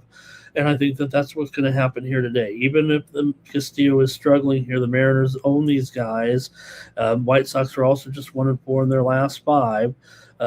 Both starter, it could be some runs here with these guys kind of definitely looking poor here right now. But Seattle scored 12 on them yesterday.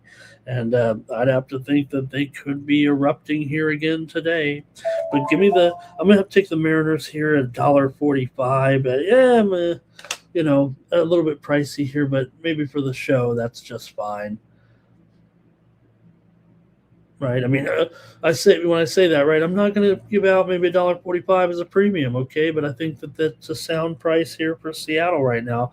Like I said, if it's this thing, it should be $1.75 if Castillo was doing anything right now. If the Mariners were playing it all up to their expectations, maybe they're going to be like this all season. Maybe there's going to be some 500 team. Maybe the White Sox will overachieve and they'll be 500. Doesn't seem like that's going to happen in the end. You'd think the White Sox will fade a little bit, and the Mariners will kind of get it going. But that's like I said about the A's right now. The Mariners are doing nothing here in the American League West. Texas at home, they might be fine. On the road, they're definitely a liability. The Astros got the bats, but they're putting themselves in a predicament. Their pitching is weak. The A's are live, baby. All right, let's keep it going here right now. Let me get to the chat here with the Mariners and the White Sox.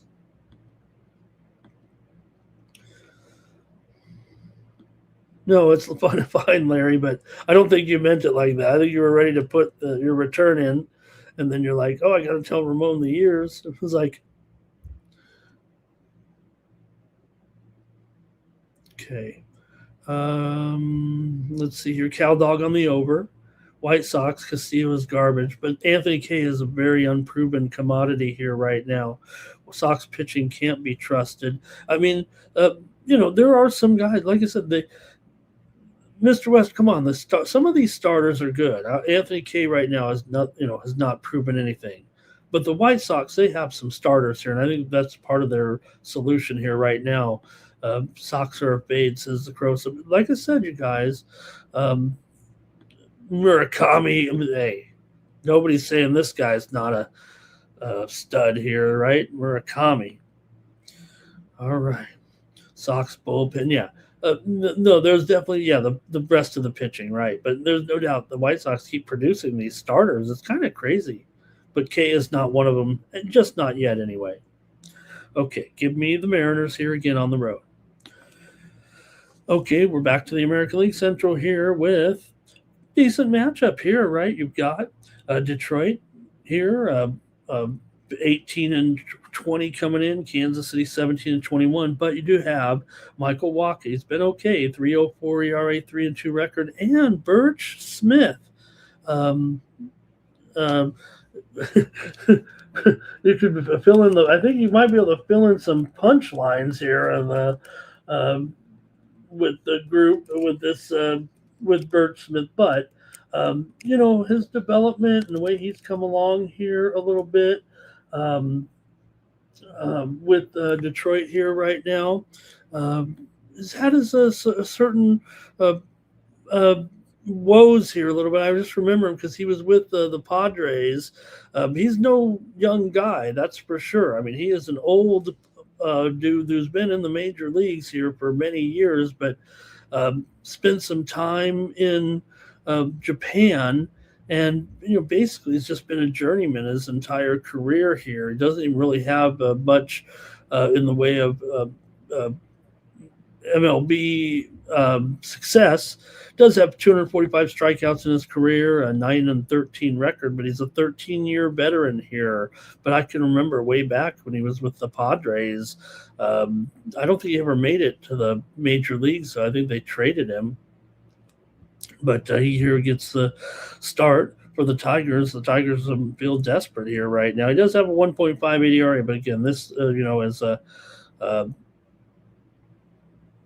just a journeyman pitcher coming in here today. And let's see what you guys think, though, in this one. I'll try to get some more data here. I got my script here. Let me bring it up. Oh.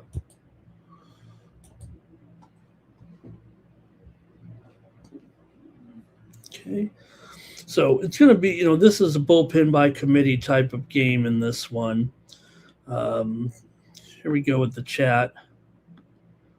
Okay.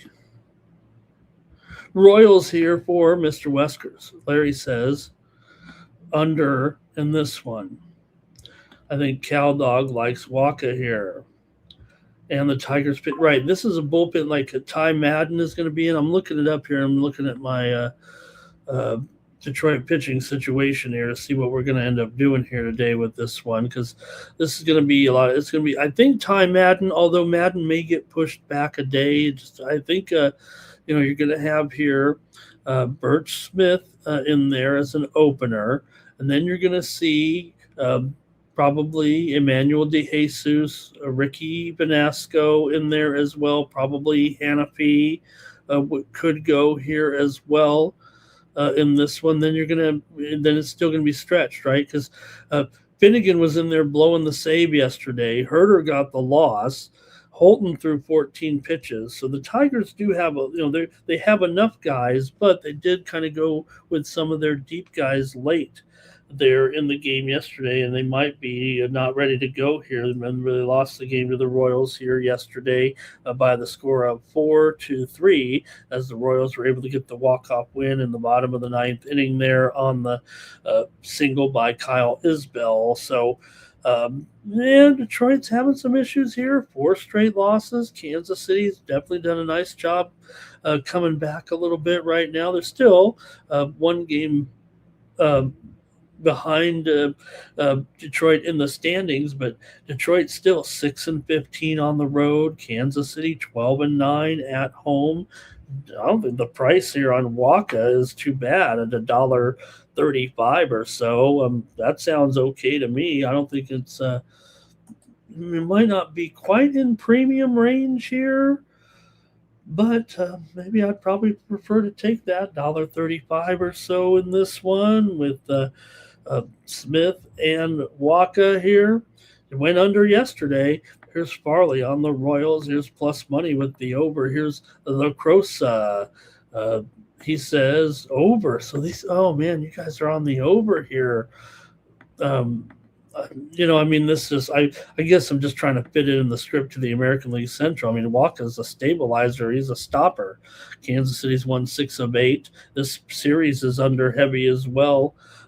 Also, both these teams have gone under in 7 of their last 10 games. 6 of the last 7 meetings between these two teams have gone under. I'm going to go under as my play actually here with the Tigers and the Royals. I can't stop going under in the American League Central, even if I lost one. Well, I think it was 1-1 yesterday, the American League Central games, but I'm actually taking the over on that Twins Guardians, right? So, okay, that's let's see here. Oh, we got a few more comments. Let me get them in here. We got Timmy says Royals first 5. We're having a great time here on Night Moves. Right now, it's going to be the Yankees taking on the Brewers here. Cam Schlittler. Man, 1.52 ERA, Schlittler, 0.87 whip, 53 Ks, 5-1 record. He's up against Kyle Harrison here, who has taken his game to Milwaukee, and his game's looking good. 2.12 ERA, 3-1 record, 1.11 whip. The Giants kind of could have used Harrison by now. Brewers, we think of all that pitching they got, they plug in Harrison here, and he looks good. So, look, both these teams are sailing here right now. The Yankees are on fire, but Milwaukee's done a nice job to get back here, 20-16, coming in here to this one. Now, no doubt, look, Brewers shut him out, but Mizorowski was the one that did the number there yesterday. I don't think Harrison will have kind of the same success. Schlittler has been pretty awesome, and he's been better than that. He's been terrific. Total here 7.5. Schlittler is about $1.35. It feels like 15 cents, a little bit too cheap. But Brewers got the win yesterday, so you got to hand it to them. But the Yankees you don't want to keep them down. You can't keep them down for very long. But if you got some momentum here, the fans are going to be into it. Obviously. This is a quality pitching matchup with elite K rates for both guys. Yankees certainly are better, but Milwaukee's home form right now, 11-8, 7-7 is an underdog here. Yankees 12-7 on the road. Yankees 6-12 to the under on the road. Milwaukee's gone under in 6 of their last 9 games overall. So I'll try here. I better try the under in this one, man. I'll go under. Said I kind of think that's a value, but the game, look, they couldn't score against Mizorowski. I think this is a little bit different here, and like I said, I think the Yankees might be a little too cheap at $1.35. $1.50 is pretty much my projection, so I might have to save it for a premium. If it goes up too high, I might back down. Hey, Greater Western Sydney just knocked off Essendon. 103-89. Oh man, I just missed my total there. Wait, what did I? 192. Oh, I lost by a half. I lost by 1.5. I went under. It went over by 1.5. Oh boy. All right. Well, I try to have a little fun in the middle of the night. Here come the plays from you guys. Mr. Westers likes these Brewers bats. Plus money says Brewers on the money line. Larry says over here. Farley is on the Yankees. Cal Dog says the Yankees will bounce back.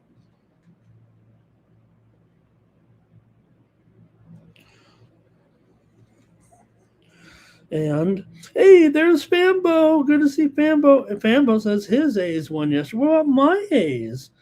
Look, I've been promoting the A's coming to Vegas. Thank you, Fambo. Good to see you. Let's go A's. What does Fambo's street signs there say in his avatar? Final. Oh, geez, I don't know. To hurry, take it off the screen, Fambo.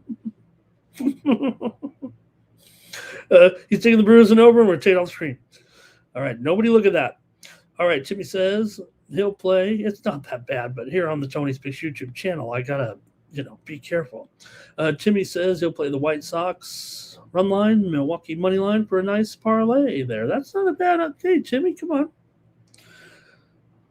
I'm not. Hey, you how you get all those. Hey, I'm gonna play a 4-team parlay. I'm not one to say don't do it. I mean, I said it yesterday. You are but when you have an advantage, you should sometimes do some parlays. All right, I think what we're trying to avoid is putting a bunch of $3 favorites together, right? Timmy still thinks it's going to be the Jets when they get here. What is it with the Jets in Las Vegas? Remember they used to have the Las Vegas 51s, and then now that the um, federal government has released the official information there on the aliens now, the alien sightings here today, maybe the Las Vegas 51s can come back. All right, here we go. I'm serious. They were called the 51s. After they were the Las Vegas Stars, they were the Las Vegas 51s. All right, and that's Area 51. You guys know what I'm talking about. If not, look it up. Cardinals and Padres here with Strandy Vasquez. It was a bad night for the Padres. Like I said, Tatis made a huge error. 3-base error was 4-0 because he overran the ball like a little leaguer. And he had egg on his face just when all the pressure's on his shoulders. Even Tony T makes fun of him every time I'm on the show right now, and it's deserving. But again, why are we messing around? Why are we moving Fernando Tatis to second base and then back out to right field? You have a Gold Glove right fielder. Why are you moving him to the infield? And then he goes back in the outfield and he overruns the ball like he's in caps. So St. Louis comes in here with a 2-game winning streak, but Dustin May has a 5.15 ERA and a 3-3 record, and it really has not looked like old Dustin May other than his hair.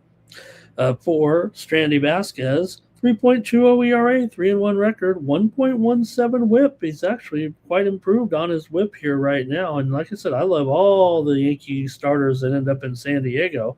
That's the way to go. Take the lesser of the starters. They're probably pretty darn good.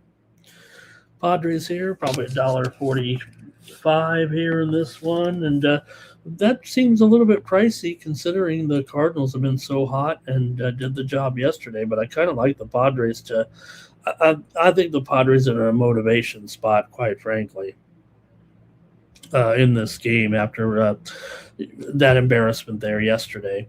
We're starting to see some unders here at Petco. It might end up doing that again here. Padres are 9-13 to the under as a favorite. And, Vasquez, somewhat pretty solid numbers here for sure. Now, no doubt, not great numbers here at this point. Coming in this one for Dustin May, but he's had success against the Padres overall in his career here. In fact, I think no, I don't think he's on the hot pitcher list though in this one. Trying to see if I have some of the numbers here for May. Jackson, he hasn't quite faced enough of these guys, it looks like. Just one at bat against Jackson Merrill here, and Manny is 9 for 31 with 2 doubles and 2 home runs against May. That's an 882 OPS. Maybe I'll go to the chat for this one. I'm probably going to go to the total here. I think the Padres need a bounce back. Maybe I'm just rooting with my heart. Here we go. Cardinals on the run line, says Larry, though. Cal Dogs on the over. Fambo says the Cubs are hot. Tatis looking like he's out there. He just that is the one thing you could complain. If you're going to act nonchalant, don't play nonchalant. I love seeing a guy who looks as cool as ever out there, but you can't be looking like a fool when you're trying to look cool. Timmy says he's seeing the Padres numbers getting real biggie here. It's getting biggie with it.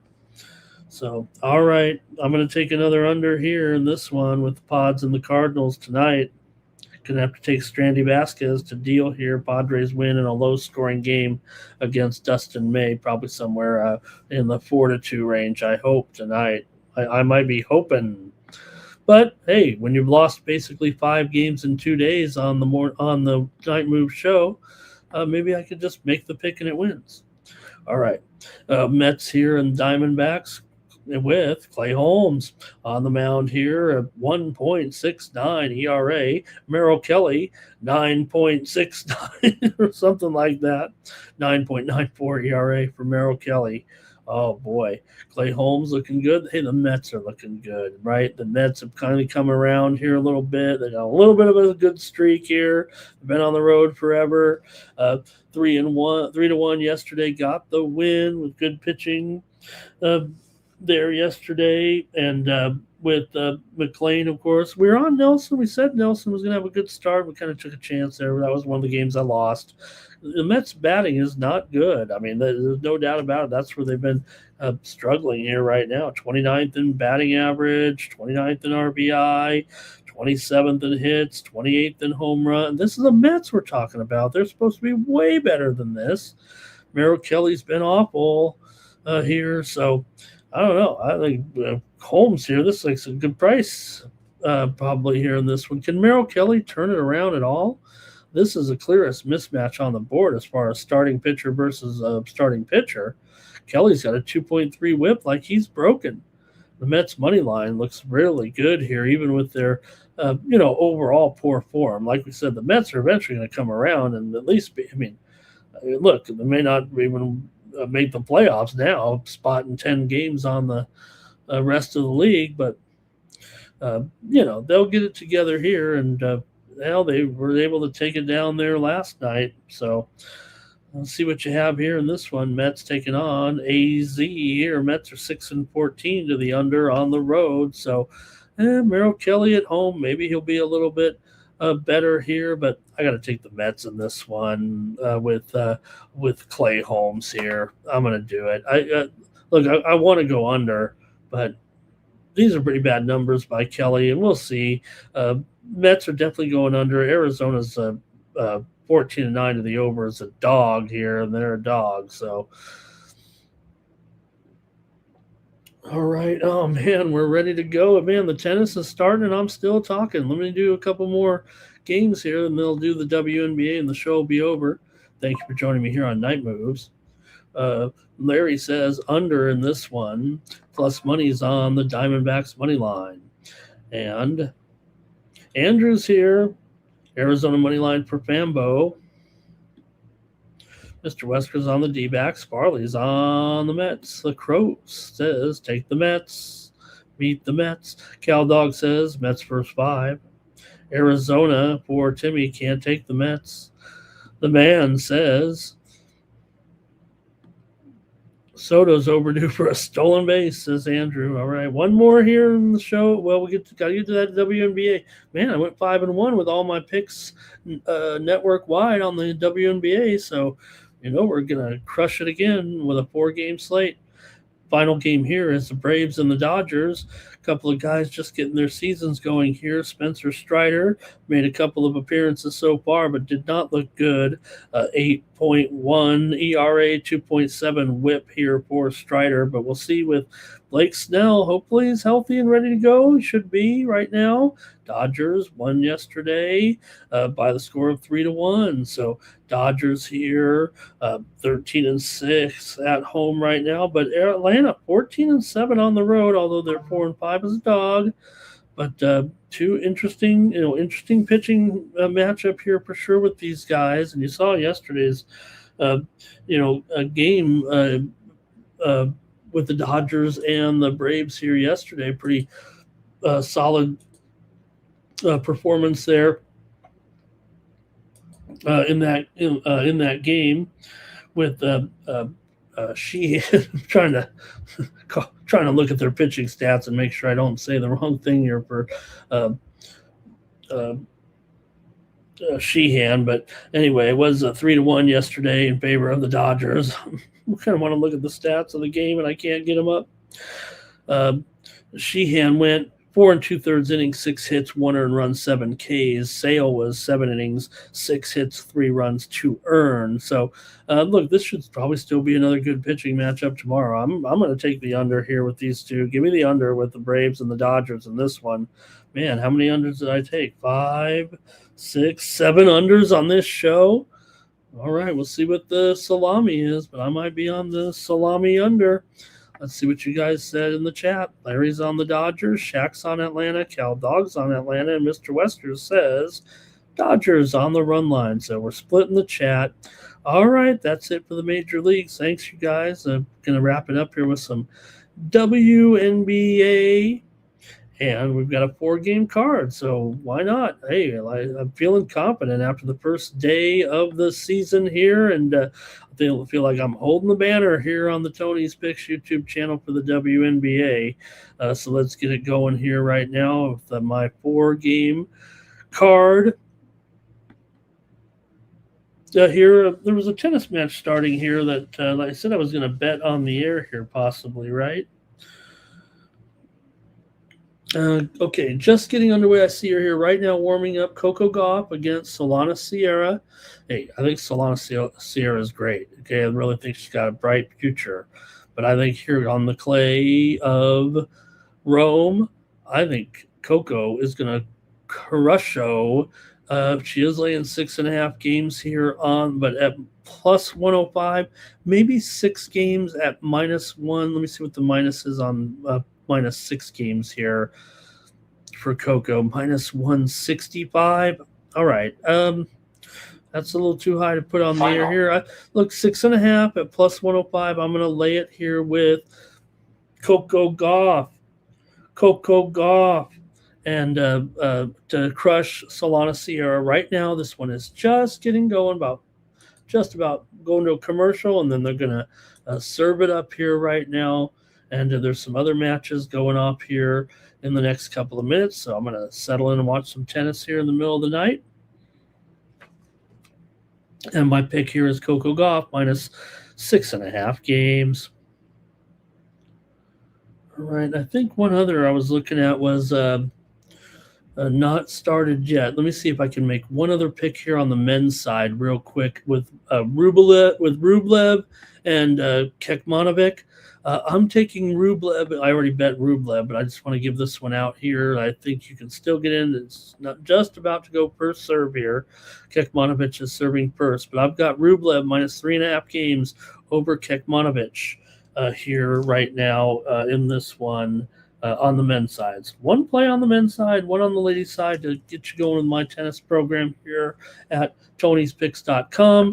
No one makes more tennis picks here on the Tony's Picks website than I do, and quite frankly, been pretty hot here right now. So check out my record on the handicapper leaderboards, pick up some of my tennis picks, but there's a couple there right now. They're just about to get going here in Rome.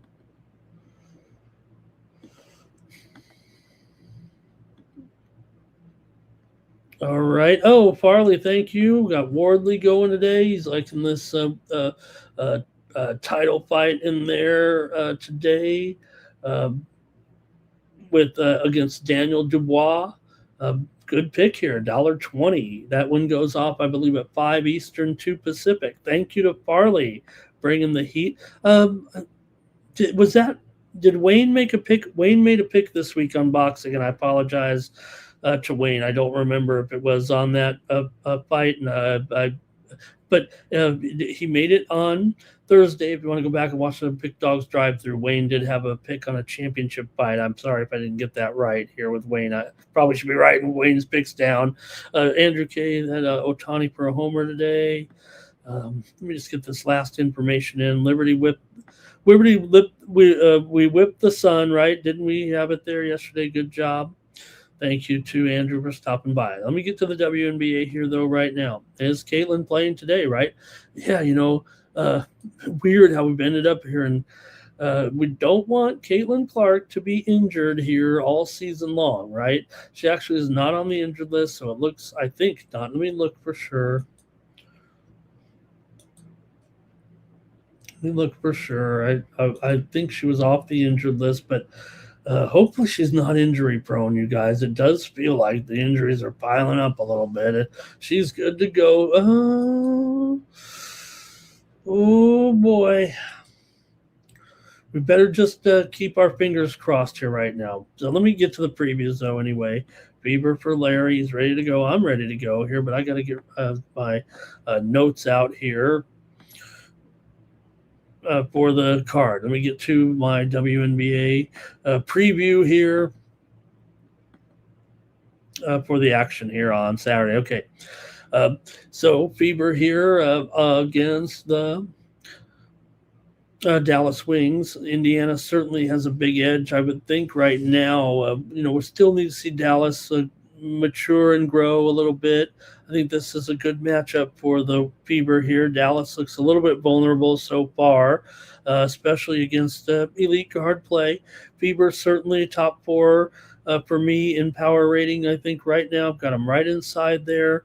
And I think they're going to continue to break out, and they're going to surprise a lot of people because we've been thinking that they've kind of been a disappointment so far. Can't keep Clark healthy. Will this team mature into a championship team? I've got them inside the top four right now with Clark, with Mitchell, with Boston. That's matchup pressure all the way. So Dallas has shot-making talent. You got Beckers. You've got Agumbawale. They're going to be dependent on their perimeter scoring. So Indiana has probably the advantage in the front court, but Monique Billings, I think, is on the injured list here. She's questionable with an ankle injury. Let's see, Lexi Hull, probable. Passat is out for Indiana for Dallas here. Awak Kyer, not going to make the team yet, I don't think, but everybody else is healthy here in this one. And you guys talking Fever in there. I think that's probably right. I think both teams with this explosive guard play, both teams have, multiple scorers on the court. You got to even question some of the defensive depth in the backcourt. Mitchell's not great. Beckers is not a great defender either, I don't think. And, Caitlin Clark, she's not great. I think Agumbawale is pretty decent for the Wings. And I think Dallas has enough creation to keep scoring here a little bit in this one. Pretty high there, $1.77. But I think you'll see some I think this one's in the low 180s probably. Well, I don't know what the best play actually is here between these two. I'm thinking maybe the road favorite makes it a little bit tough here right now. I'll tell you what I'm going to do. I'm going to take the Fever. I'm going to take the Fever in this one to get it done on the road -5.5. Give me Indiana.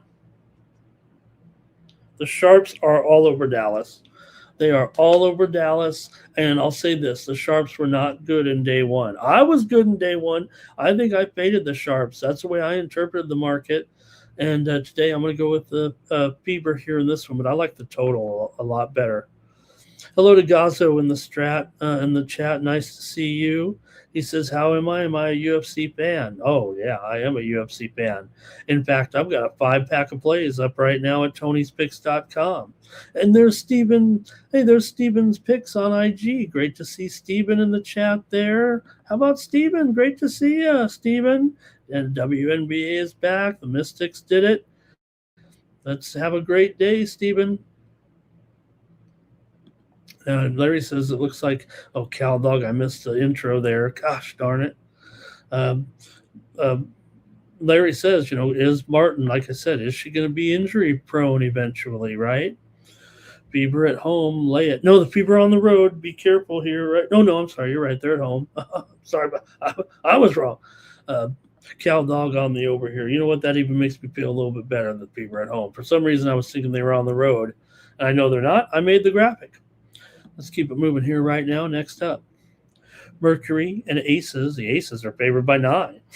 Total 167.5 here in this one.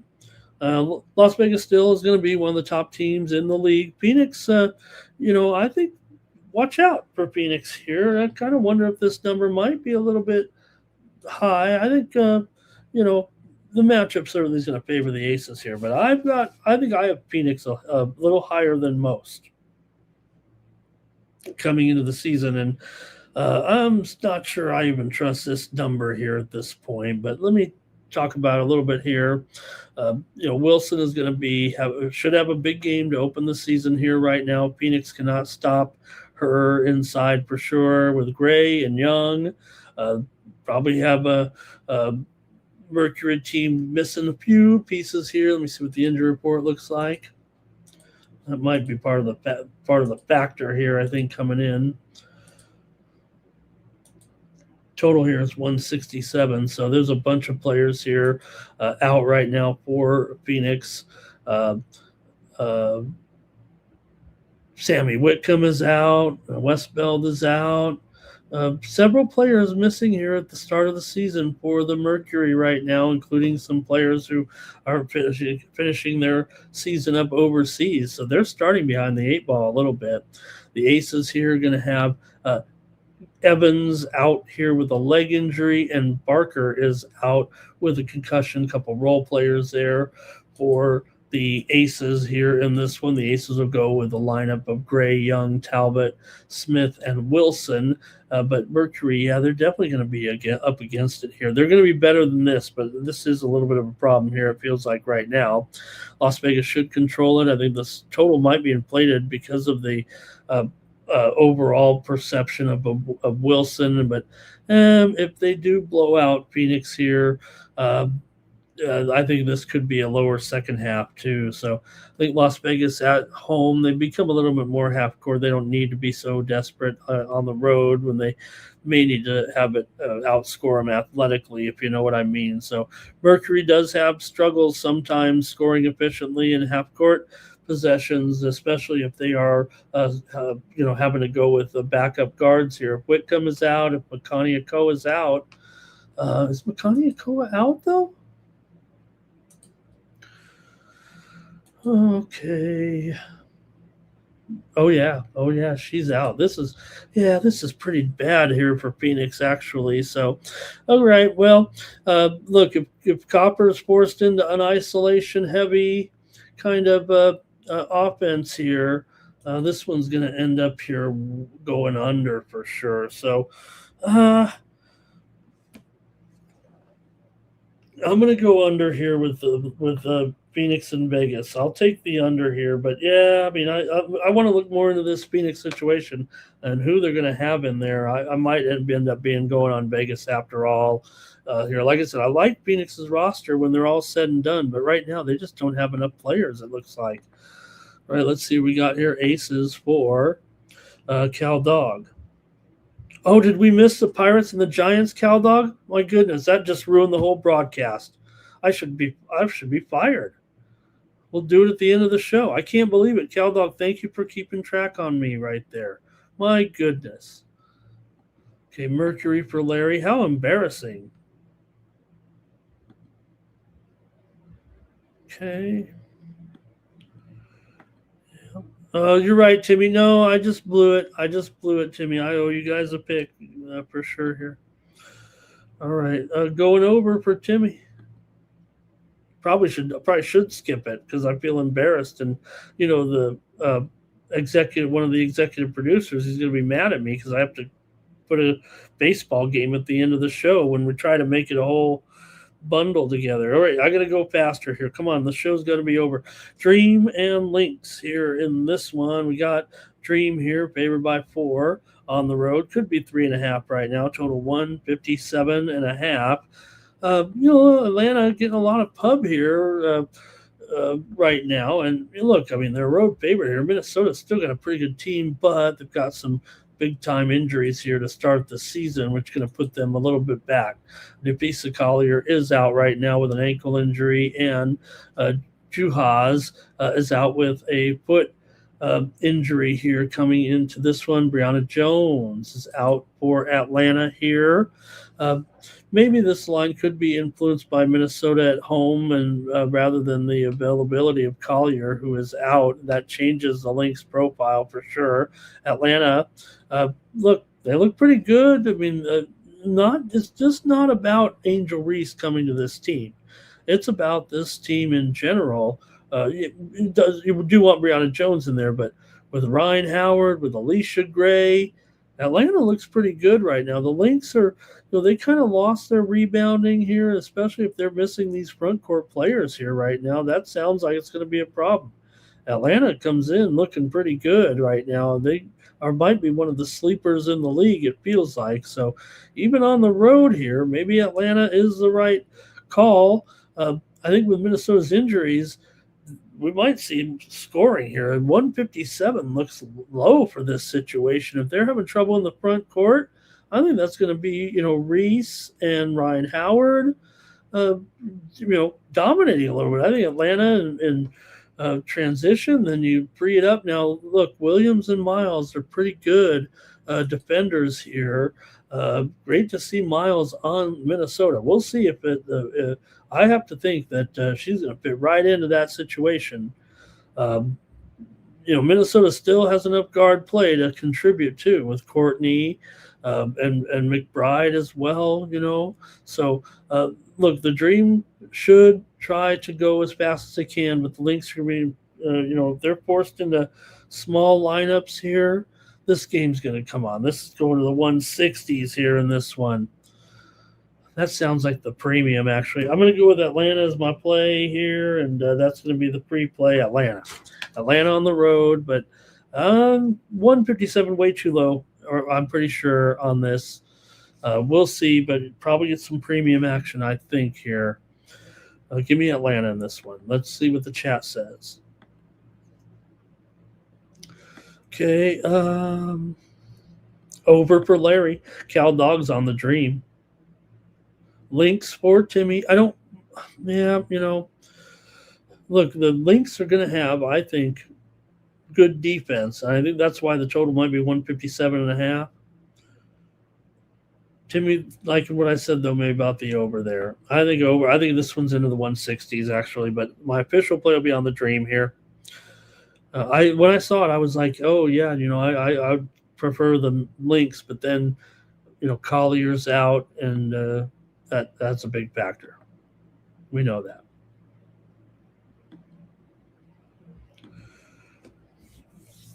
Okay, here's the other expansion team playing tonight. You got the Sky. They're on the road. They're, this is, more interesting than it looks because you've got the Sky here. Dejanay Carrington is going to be out, I believe, here to start the season. And also, Azura Stevens is out here in Chicago. We know how they would look bad. The Fire comes in. And hey, I know the emoji game will work on this one, right? If you like the Fire, you just put that flame in there. But for Chicago here, Vandersloot out, Cloud out, Carrington out, Stevens out, Williams probable, and Skylar Diggins is probable. And I mean, if you're gonna have a team full of drama, you gotta put Skylar Diggins on it. This is a disaster waiting to happen, I bet, in Chicago. We'll see. I don't have them rated that poorly here, and maybe they are favored by 5.5 over an expansion team here, but this team does come in with all their players, I believe. Let me see who's out. No, they got Suge Sutton is going to be game time decision here, and Carly Samuelson out, I believe. Camilla Smalls out. Nika Mull is not playing yet, I don't think, and they're feeling out this roster. I mean, look, you're going to have Haley Jones right here, also Carla Leite, Geisel Sauter as well here. So, look, this Portland team, yes, they might be the lowest rated team in the league here at this point, but I believe that their development is on the right path. I don't think they're going the wrong direction here as far as the roster construction and building. And don't forget about Bridget Carlton as well in there. So it's hard to want to pull the trigger on an expansion team, but unless, look, the Chicago personnel should be a lot better, but I just think you just did the same exact thing as you had last year. Difficult personalities. We'll see. Portland enters the season. I got them as the weakest team here right now, but Chicago, Cardoso, she's going to dominate. She's going to be so improved this year for sure. I mean, she might be the big time. She's probably going to be the star in this game. She's probably going to go over on her rebounds for sure in this one. So we'll see. We'll see early chemistry for Portland. That's the way they're going to have to play it. Chicago should consistently get the second chance opportunities here. And maybe the total could be a little bit high in this one. I think, Chicago's always got awkward offensive rhythm. We'll see what they do here. With Diggins kind of running the show right now, and without Dejanay in there and Vandersloot right now, Skylar Diggins will be running the show. But I think the injury on both sides kind of limits something here. I'm going under as my play in this one because I want to take the fire kind of, but I'm sure Chicago will win and probably cover. Give me the under here with Chicago and Portland. I've got to go to that Pittsburgh game. I think I just left off the graphic there. I didn't miss it. Bad job by Ramon. One more game here. It's in the major leagues. Oh, man. How embarrassing. Who's staying up watching a bumbling guy? All right, here we go. It was one of the last games. We got Ashcraft here going for the Bucks. Brandon Ashcraft going against Landon. Don't bring me down, Roop. $1.25. I'm going to call it 7.5 here. I do have my play right here. I have everything written down, and my preview loaded up. It was going by the graphics. So, you guys still love me, don't you? All right, here we go with this one. Roop and Ashcraft both been pretty strong here so far. We know that the Giants at home are going to have a little bit of an advantage here, and I don't know. I mean, the Pirates are still favored here. Look, I had the Giants last night as a premium pick here over at Tony's right now. I think the total here, the low total, definitely looks right on. I think the pitching profile of this matchup probably leans to the under between these two. Ashcraft, 3.02 ERA, a 1-2 record coming in. Roop has been good. 3.17 ERA, 5-2 record. Plenty of run support, too. Giants have been struggling here, of course, but they did find a win in the game here yesterday, 5-2, as the Giants were able to get that win. These two teams did not meet yet. This is the first meeting of the year, right? Okay. And for the Giants here, they are 6-16 to the under at home. Pittsburgh 7-11 under on the road, but I'm going to take the Giants here in this one to get it done again against the Pirates because I can't take another under even if I like it. Okay, that's going to do it. We got plenty of comments here, and I think the show's over, but thanks a lot, everybody. Let's see it's Kendrick. Hi, Kendrick. Yeah, I missed you. We've already finished the show here. Early morning, late night. I'm ready for dinner. Let's see. Anything else here? Sky under for Larry. I'm kind of running through the wrong plays here. Under for Timmy, over for Cal Dog. I hope I got the right game here right now. And I think that's it. Giants for Larry here. Thanks, everybody, for joining me. Head on over to Tony'sPicks.com. Pick up our premium picks for Saturday. Got some tennis going on right now. I've got that 5-pack in UFC. So, all right, everybody, that's going to do it. Thanks a lot for joining me here. We'll be back tomorrow. More night moves. Use that promo code TonyT at checkout. Save 15%. Go pick up that package from me right now. Let's win together on Saturday. For the Tony's Picks YouTube channel, I'm Ramon Scott. So long from Las Vegas.